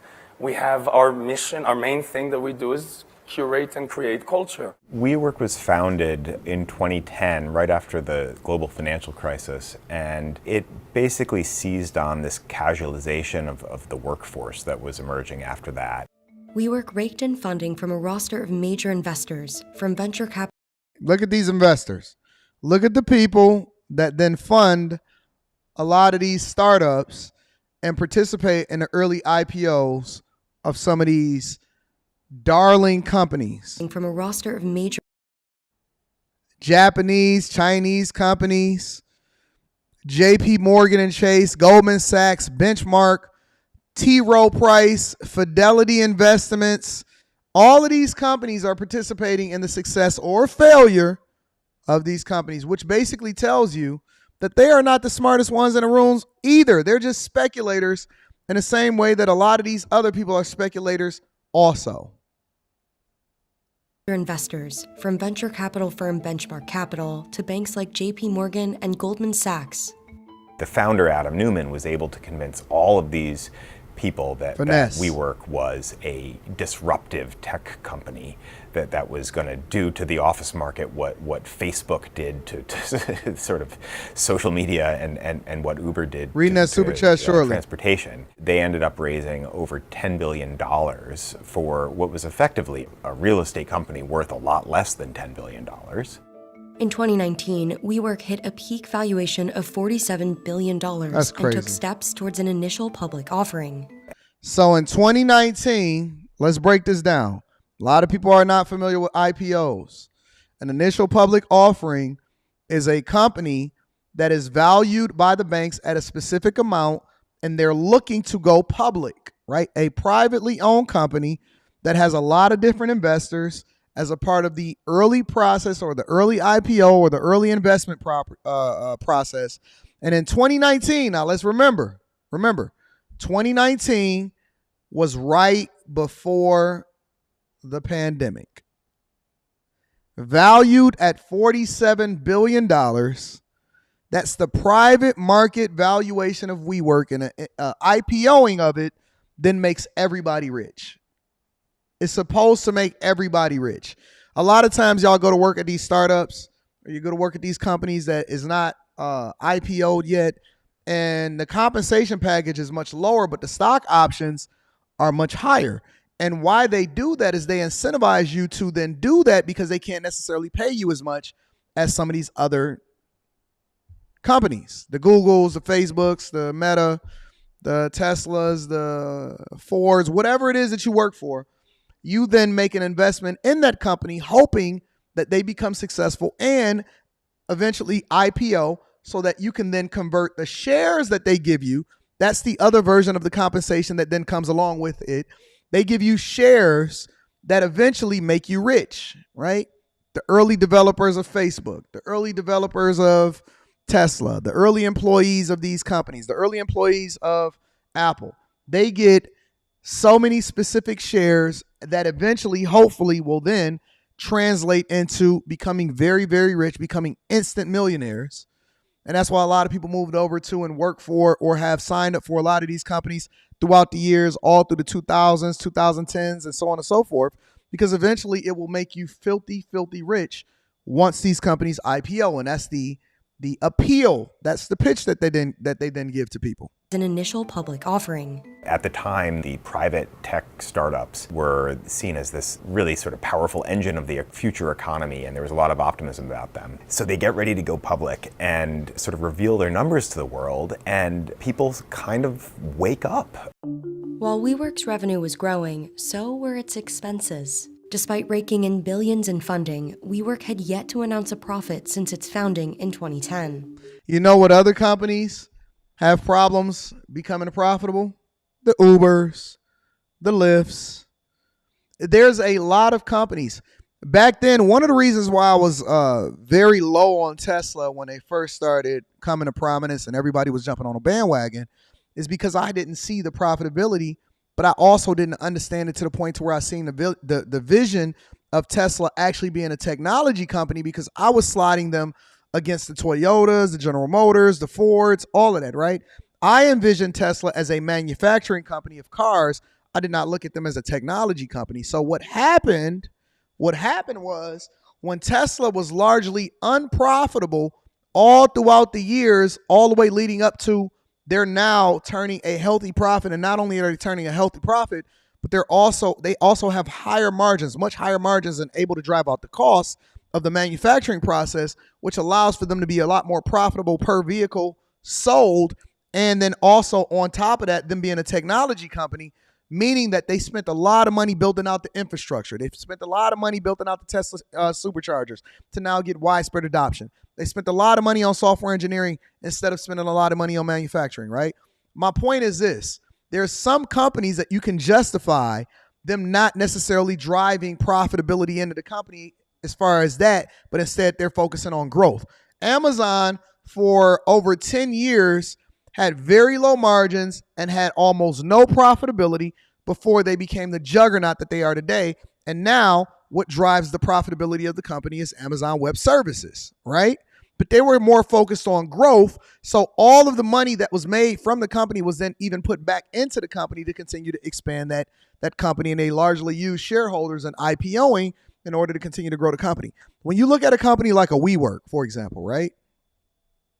When you look at a company like a WeWork, they had $3.5 billion in expenses in 2018, meaning that's how much money went out the door, but they only made a profit of $1.8 billion, which is the difference of about $1.7 billion in the hole. Well, what does the additional money come from?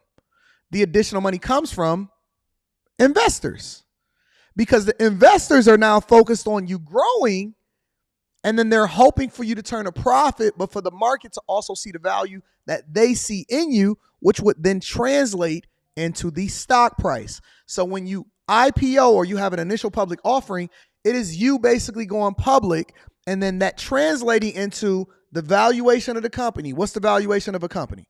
The valuation of a company is how many shares outstanding multiplied by, and you may need to rewind this if you don't understand or you want to revisit this.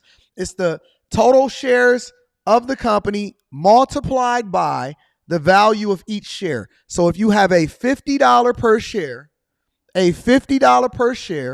amount that you're assessing to this company, and then you multiply that by how many shares that you have outstanding. So if you have $50 per share and you got 1 million shares that's out there, how much is the company worth? Well, it's worth $500 million, or $50 million. 1 million shares times $50 is $50 million. If you have 1 billion shares outstanding, just giving you some round numbers, and it's $5 per share, well, then the value of that company is $5 billion. But the value in it is based off of what people see, right? You also have calculations that's largely different than what they used to be. It used to be based off of what the potential growth of the company is, how far it's going to go, what your profitability is, so on and so forth, right? Now it's much different because people are speculating more. In the technology world, we're speculating more, right? So we're assessing a value to the company that a lot of times can't necessarily be substantiated by the numbers. If you're looking at the numbers and you're saying, well, they $1.7 billion in a hole every single year, or even as they continue to grow, their expenses are growing much greater than what the profitability of that company is, people are still speculating because they're saying, well, they can still monetize the platform, or they haven't really grown yet, or they haven't driven out the cost, or they're still trying to expand over into different markets. Or in Tesla's case, right? In Tesla's case, they were building out the infrastructure and they were still building out the plants. So they had to catch up to the other plants as far as, the Tesla superchargers and the adoption. And so now when you see Tesla and they're driving profitability and they're able to control what other automakers are doing, while the other automakers are depending on internal combustion engine vehicles in order to, continue to put research and development into the electrification, Tesla's already built it. Tesla's already there. And so you have to be careful. The value of a company has nothing to do with its profitability. There's other factors as far as you truly understanding what the dynamics are and the money that they make and the market that they're going into and how fully vetted they are or whatever, and so on and so forth, how much they paying, what is payroll, what's the leadership, what's the vision of that company. You evaluating the value of a company is not solely tied on how profitable they are. You evaluating the value of a company is not solely tied on the profitability. If you go by profitability, then you would say that Toyota is probably the most profitable automaker as far as the amount of units that they move on a yearly basis, the fact that they've never really had any losing quarters, they've never filed for bankruptcy, they have a great business model, they drive the cost out of the manufacturing process. But Tesla, if you look at their shares outstanding and an amount per share, is at a higher valuation than multiple different automakers combined. And that's because there's other factors that go into, including the margin per vehicle sold, the adoption rate, how they're expanding into other countries. A lot of times, for example, what analysts use when they evaluate Apple, right? When they're evaluating Apple, they're not evaluating Apple as to whether or not Apple is profitable. Apple is massively profitable. They're trying to understand multiple different factors. They're trying to understand, well, where's the growth sectors? Because iPhone, for example, may be fully vetted out or may be fully mature as far as the ability or the adoption rate or the amount of people that they can sell it to, right? What is the product life cycle? How long do people keep their phones in the United States of America versus in China, for example? What is the competition over in China as far as them evaluating whether or not the competition is continuing to take them over? Them versus Android, growing the market in India, the manufacturing costs. Apple may be a really mature company as far as the iPhone, so they're not using that as the metric when Apple start to have a quarterly review of exactly how it is that they were profitable that particular quarter. They're evaluating that versus the previous quarter. What is the growth? What is the loss? Well, what other sectors are you starting to go into? You got a new product that's coming out. It may be the Vision Pro next year. Okay, that's a big dog product. That may be great. What is your holiday sales? Well, what is the services division going? Well, the services division is growing exponentially more than what's happening with the iPhone. So we're not necessarily worried about the iPhone because the iPhone will sustain you and it's a profitable division. But the services may be much, much greater as far as what you want to bet on for the company and continuing to grow, or how much this company is valued at, right? Microsoft on the other end, for example, may be a little bit different. Microsoft may say, well, we're not necessarily betting on services, but our cloud infrastructure as far as how it is that we're leveraging LinkedIn and then, continuing to go into the gaming space and how we're using the Azure platform versus what Amazon Web Services is doing versus what the iCloud is doing. So my point is this.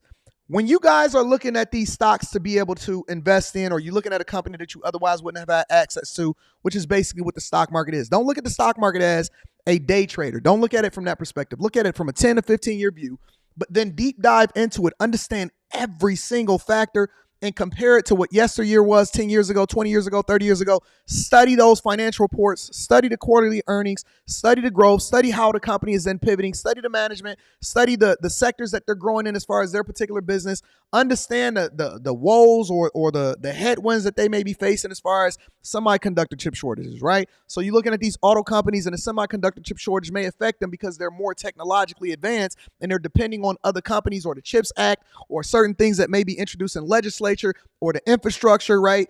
The Biden administration is vehicles, right? So my point is, when you're starting to invest in any particular company, you want to start to look at it holistically. You don't want to just look at the profits. You don't want to just look at whether or not it's a dividend company. You don't want to just look at, whether or not they got good management or the manager was grown within the company and they're an engineer or they're a sales guy. You want to look at every single factor. Otherwise, you will find yourself looking at a WeWork situation where the valuation of that company, because anybody that knew anything about what was going on, all it took for something such as a pandemic, because it's a services-based company, it took something like a pandemic to just bring it down. That's why I won't invest in airline stocks.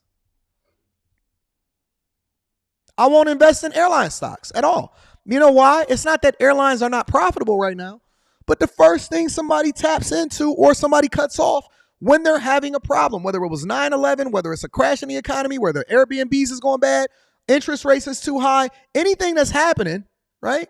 The first thing that they cut off is hospitality, hotels, airlines, travel. They cut that stuff out first.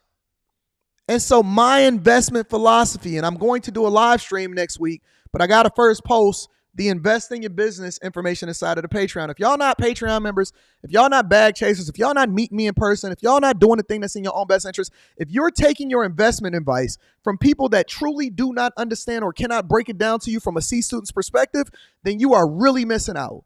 Do not let these people use these big terms on you. The fundamentals of what investment is the same way that it is if somebody was to come to you with a business plan in real life and they say, hey, I want you to invest in my restaurant. I want you to invest in my car wash. I want you to invest in my business in person. I want you to invest in my brick and mortar store. The same way that you vet that out is the same way that you would vet out these companies that you are then jumping into the stock market for and investing in these companies that you otherwise would not have had access to. You need to tap in with people that can break it down from a C-student's perspective. If they can't explain it to you like a little child, then you should not be investing in it and you should not be investing your time.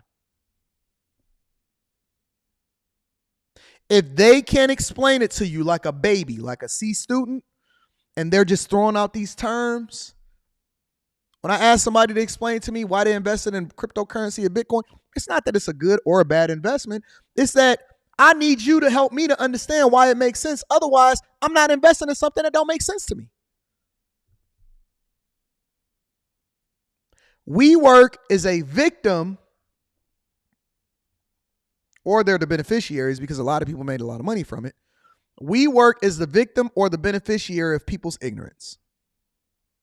The stock market made itself available to everybody to speculate, but it did not teach you. They did not teach you the fundamentals of what investing really meant or what it looked like or how you would suffer as a result of it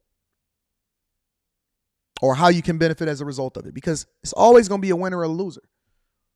Your ignorance, your dedication to investing your time and your emotions in the things that's not benefiting you is going to be your downfall. Make sure you tap into the Patreon. Link is in the description as well as pinned to the top of the chat. Let me see what's happening. Let me read a few super chats, and then we're going to continue over with the show because we've got one more thing that I want to tap into with y'all as far as the money. I know that we talk a lot about what's happening in the cities or whatever because it all comes back down to the money. So we're always going to mine out, and we're always going to be doing the work as far as trying to figure out what makes the most sense for us financially, because making a business decision is always going to be the thing that's in your best interest. Let me read a few of these super chats and then we're going to continue over. Make sure y'all tapped into the Patreon. Magnum Group times Vibes Lounge says, I really wish blacks and natives would join forces. We're the same people, just different tribes. No, your tribe is the people that's going in the direction that you're going in. When Jesus died for our sins, he made the word and he made salvation available to the Jew and the Gentile alike. Your tribe is people that aligns with you, not based off of the color of your skin, but your mindset is whether or not you both see things the right way, whether or not you're growing in the same direction. The very person that may be standing next to you may be your enemy, and he may be the person that slit your throat. That's a fact, though. Just because they're the same color as you, don't mean that y'all got the same mindset, that y'all have the same cultural norms, that y'all have the same objectives, that you're going to do business the right way, that you actually going to do things that's best for your community, that you see things. You listen. It's good people and it's bad people. We evaluate people based off of their character, not based off of their color over here. And you will not speak Spanish inside of my chat until I learn it. You know what I'm saying? If it's good enough for one, it's good enough for all of us. Shout out to you, though, for the $5. I appreciate you. Let me continue to acknowledge some of these super chats. Gangsta Love says, she must not know Mayor Kwame Brown. No, Kwame Kilpatrick. You talking about Kwame Brown, the basketball player. I think you got it all wrong. Shout out to you. Kwame Kilpatrick is a good friend of mine. He's turned his life around. He's a really good dude. JP says, we need an Anton Daniels and Pat Bet-David interview. I went and visited Pat Bet-David's offices. They invited me over there, and so they do some great things down there. Shout out to Patrick Bet-David.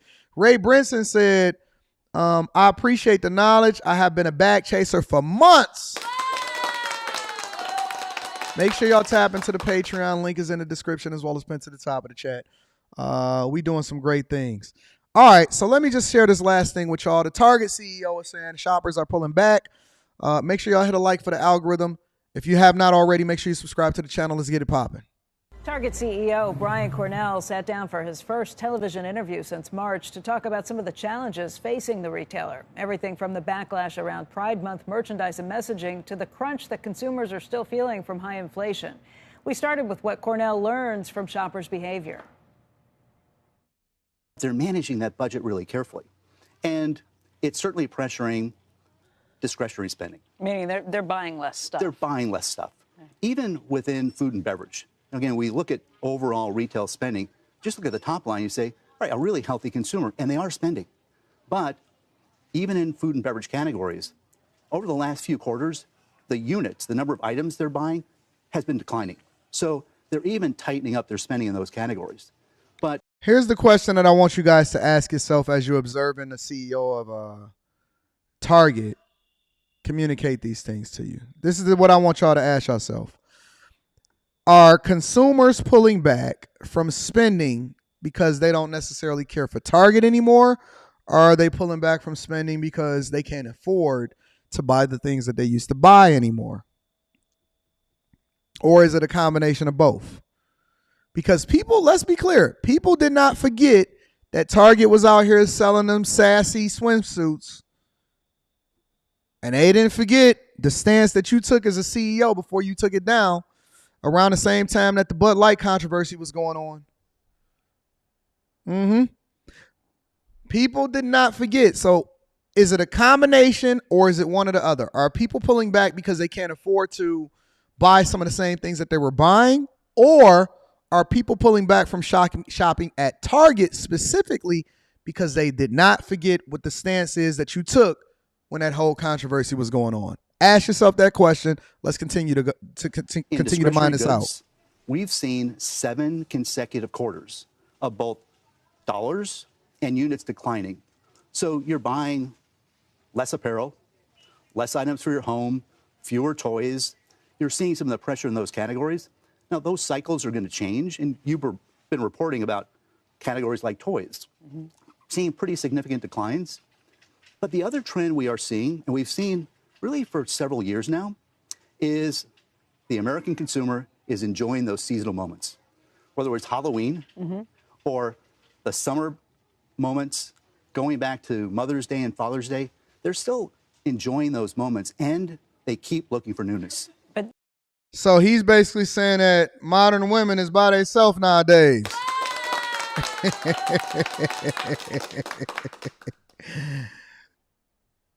I think it's a number of factors that's affecting why people are pulling back as far as shopping.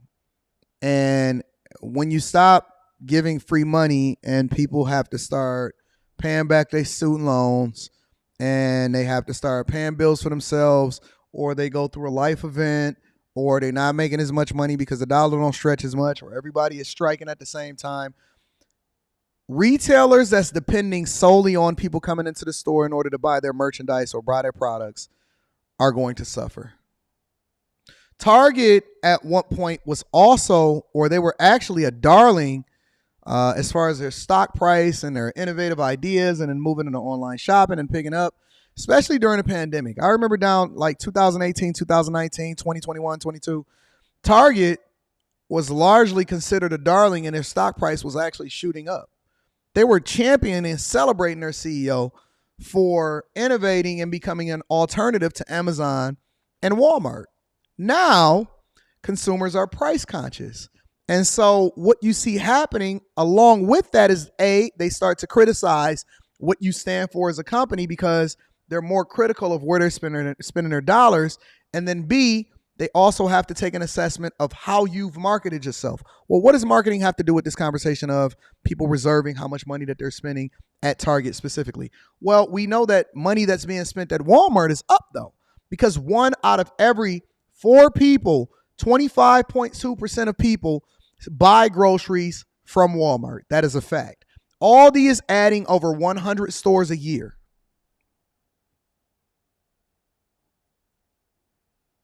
Aldi is adding over 100 stores per year. Walmart, some of their products is not even as cheap as some of the places that you see if you do a price comparison, or maybe just on par or the equivalent. But Walmart has always marketed themselves as the great value brand. They've even named one of their in-store brands Great Value. So you may go in and spend almost or the equivalent at Walmart, but because they marketed themselves differently, people by default automatically assume that they got the lowest prices. And then you throw in this whole woke situation, and that don't do you no favors. But let me continue to hear what he has to say. What you're describing of sales of goods being down 7 quarters in a row, I mean, that's a goods recession. We see places in our economy where things look great. The GDP came back up 4.9% for the third quarter. But what you're describing sounds like a recession in certain areas of the economy. Becky, I think it's really fair. I think it's why it's so important not just to look at the top line, but to double click and say what's happening in different categories. What's the pressure of the last 3 or 4 years of rising costs doing to how Americans are budgeting each and every week, and what are they trading off? Right now, again, for 7 quarters, they're buying fewer discretionary items, and they're not buying the goods that they were during the pandemic. Now, that will change over time, and we're certainly planning conservatively in those categories. But your inventory is under much tighter controls and much tougher management than it had been during the pandemic, when you guys were basically trying to get your hands on anything you could because consumers were buying anything they could buy. I mean, we had several years where we were just chasing demand. Well, you and I were meeting during those quarters, and we had comps that were up 10, 15, 20%, and it was driven by Americans who were buying all those discretionary items because they were at home. And they had free money.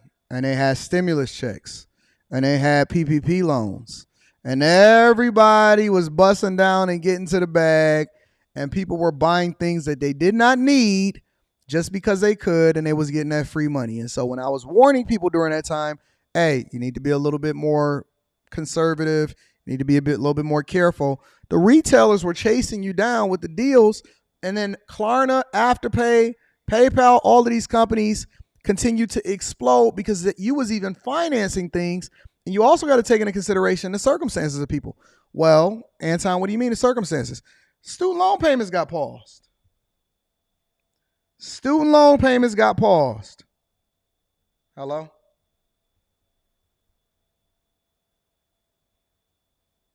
Hello? Hello? I'm here. You tell me. Are you there?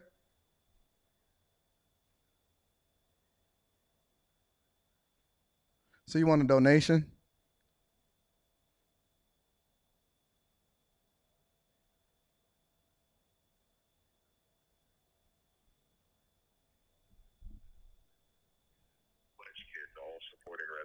The goal of the drive is to support legislators who work to keep our community safe, as well as support assistance to the families of officers that were killed in the line of duty. So, sir, when you receive the receipt and return envelope, can the organization count on your small one-time support?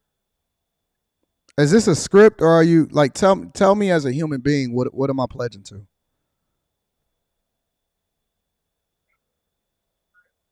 Sorry, can you repeat that, please? I said, are you just reading from a script, or are you trying to get me to pledge? Because you know what I'm saying? I feel like you're reading from a script.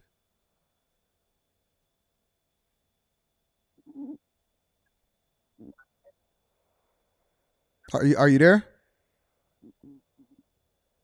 Yeah, you're actually talking to a live person, but I'm using a computer for quality control purposes. I understand that, but you're asking me to donate, correct? Yes. Okay, so what I'm asking is, can you tell me, since I'm talking to a live person, what are you selling me on? What am I supposed to do? What are you asking me for? Like, not from the script, just in a general. I don't have any problem donating, but I'm trying to understand exactly what you're selling me. Okay, well, we have some different amounts. Some of the top spots for the tribe are the gold sponsor at $105, the silver at $85, and the bronze at $65. Which one is comfortable for you? What am I pledging to? I'm sorry, I missed it. I don't know what I'm pledging to.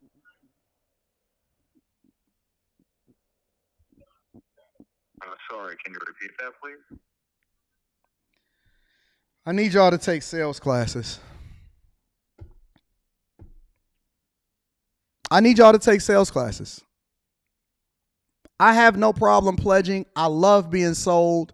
I love going into the dealership and a salesperson is enthusiastic and they understand the product or whatever. But y'all can't keep reading from these scripts and thinking that people are going to embrace you. I will outsell you 10 times out of 10. That's not AI. It wasn't AI.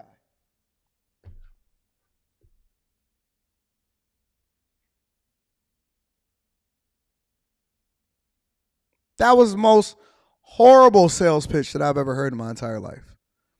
If it was a scam or it wasn't a scam, either way, it was a horrible sales pitch.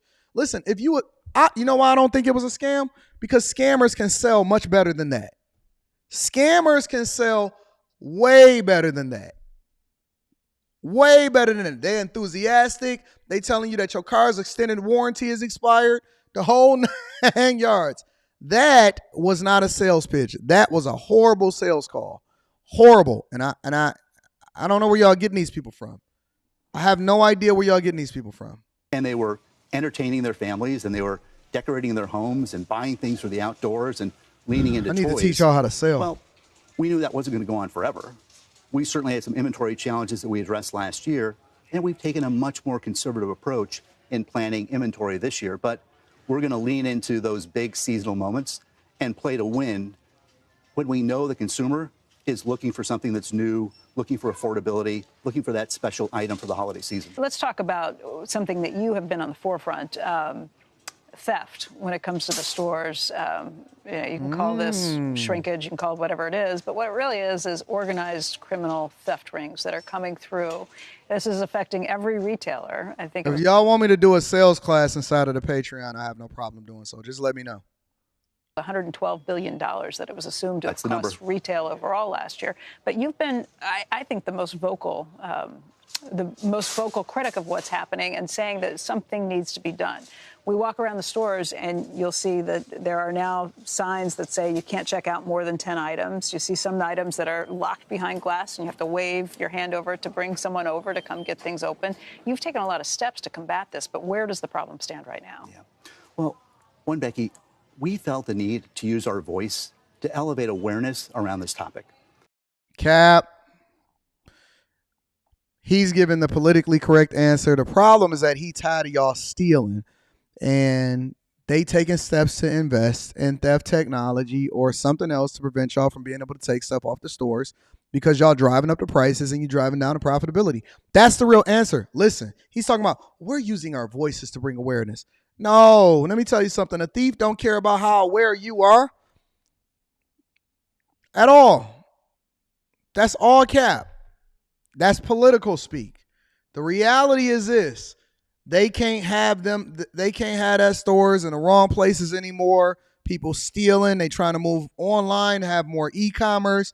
They're going to market themselves more effectively. They're going to have to hire more people in order to come and get things that you may need. They investing in certain technologies to prevent you from being able to leave out with stuff you're not supposed to have.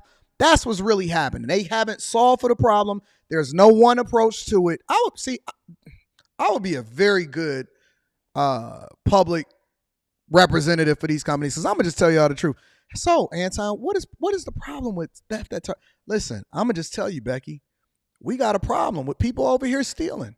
People think that they can just walk in the store and walk out with whatever it is that they want. You just going to take you some deodorant. You know how much it costs us? That's driving up the prices, Beck.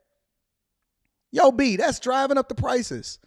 We can't continue to give y'all what y'all want in y'all neighborhoods. Y'all keep talking about y'all got a food desert. Well, how are we going to come in and service you if you don't want to do the thing that's in your own best interest? If you want us to open up the stores and not just be out here in the suburbs, Becky, then y'all going to have to do the thing that's in your own best interest. And we can't do corporate speak anymore. That day is gone. That day is gone. We have to drive up profits and then we'll pass on those savings over to the consumer, Becky. But I can't do it. You got to help me help you. You're going to have to help me help you, Becky, because I don't want to do the corporate speak. I just want to go straight to the people. I want to go straight. Listen, my people understand me. The American people don't need me to use these big terms and stuff, Becky. We got an $112 billion a year problem, and we got to solve for this. I know y'all think that we rich. I know y'all, but when we start closing stores and you got a food desert over there, Baltimore, Philadelphia, New York, we just closed a store. You want us to close some more stores or you want us to invest in you? I'm just saying, I know you don't want to get everything online. Some people like going in and touching the product. Some people like putting on that red shirt, acting like they work at Target in order to do their pranks. We not tripping off of that. As long as you don't tear up no merchandise back, come on in. We love you. We appreciate you. Hopefully y'all having a merry holiday. We looking to give back. Let me tell you all of the programs that we helping out the community with. And this is how we benefit the community. And this is how we going to continue to keep these stores open. But if y'all not going to do the thing that's in your own best interest, y'all just going to have to drive 11 minutes out here in order to go and get your products. That's what I'm going to tell them. People want to know the truth. People want to know the truth. And the minute that you start telling them the truth, they're going to come back to your stores. If I was Target, I would tell them, hey, fam, you know what? We had somebody that was on the staff that was selling some zesty, they were selling some zesty swimsuits. We didn't know that it was going to pop off the door. But like, look, we ain't trying to be on no zesty stuff. Look, we get it. We feel y'all. Problems was happening. We got you. No more zest in the dressing room, and we're going to have a men's and a women's section going forward. Y'all need anything else from us? These companies would blow up. They would benefit. Listen, if y'all need a real spokesperson, you need a consultant to come in and fix your company, I got a price. It's a big one, but you're going to profit from it because I'm going to ensure that you're successful going forward. I'm going to ensure that the people, you're going to be the people's champ. The people are going to love you. You're going to have a core audience that is going to embrace you. They're going to adore you, and they're going to shop at your store because they know that at the end of the day, if you raising prices, it's a reason for it, but it's got to be in their own best interest. They need to understand why the pain is coming. That's it. Make sure you tap into the Patreon. Link is in the description, as well as pinned to the top of the chat. I hope y'all enjoyed the show. I hope y'all enjoyed what we got going over here on the Millionaire Morning Show. We doing great things. We having real talk. We bringing it back down to the money. But at the same time, You can't go and you can't get it unless you got good character to go along with it. You know what I'm saying? Damn, I just spit a bar. You can't go, you can't get it unless you got that good character to go along with it. I got to figure out how I'm going to move my syllables and my similes, my metaphors. You know what I'm saying? I'm spitting meta fives, not metaphors. Yo, I love y'all. I appreciate y'all. Thank y'all for continuing to hold me down on the Millionaire Morning Show. Also, shout out to my dog D Shaw on Cash App. I appreciate you. Shout out to my dog Mike That Dude Again on Cash App. I appreciate y'all. Hopefully, I give y'all some games, some entertainment, and I get y'all through y'all day while also allowing for you to get some education to go along with it. If you guys are interested in continuing the conversation with a group of people that's going in the direction that you're going in, I would invite you to go over to the Patreon. The link is in the description as well as pinned to the top of the chat. Also, Teej Hanley, 30% off your first order plus a free gift. I love you guys. I appreciate you. Make sure if you haven't already to hit a like on your way out the door. I need y'all to do me one more favor before we get up out of here today. Make sure you share this with your family and friends. We don't want to be successful by ourselves. We got 2 more days in this week. Hold on. Just hold on. We going home. Make sure you share this with your family and friends. Let's get to it, y'all. Let's focus. Let's be Wednesday night on the Anton Daniels channel. We putting it down tonight. Let's get it. I'm going to holler at y'all later. Peace.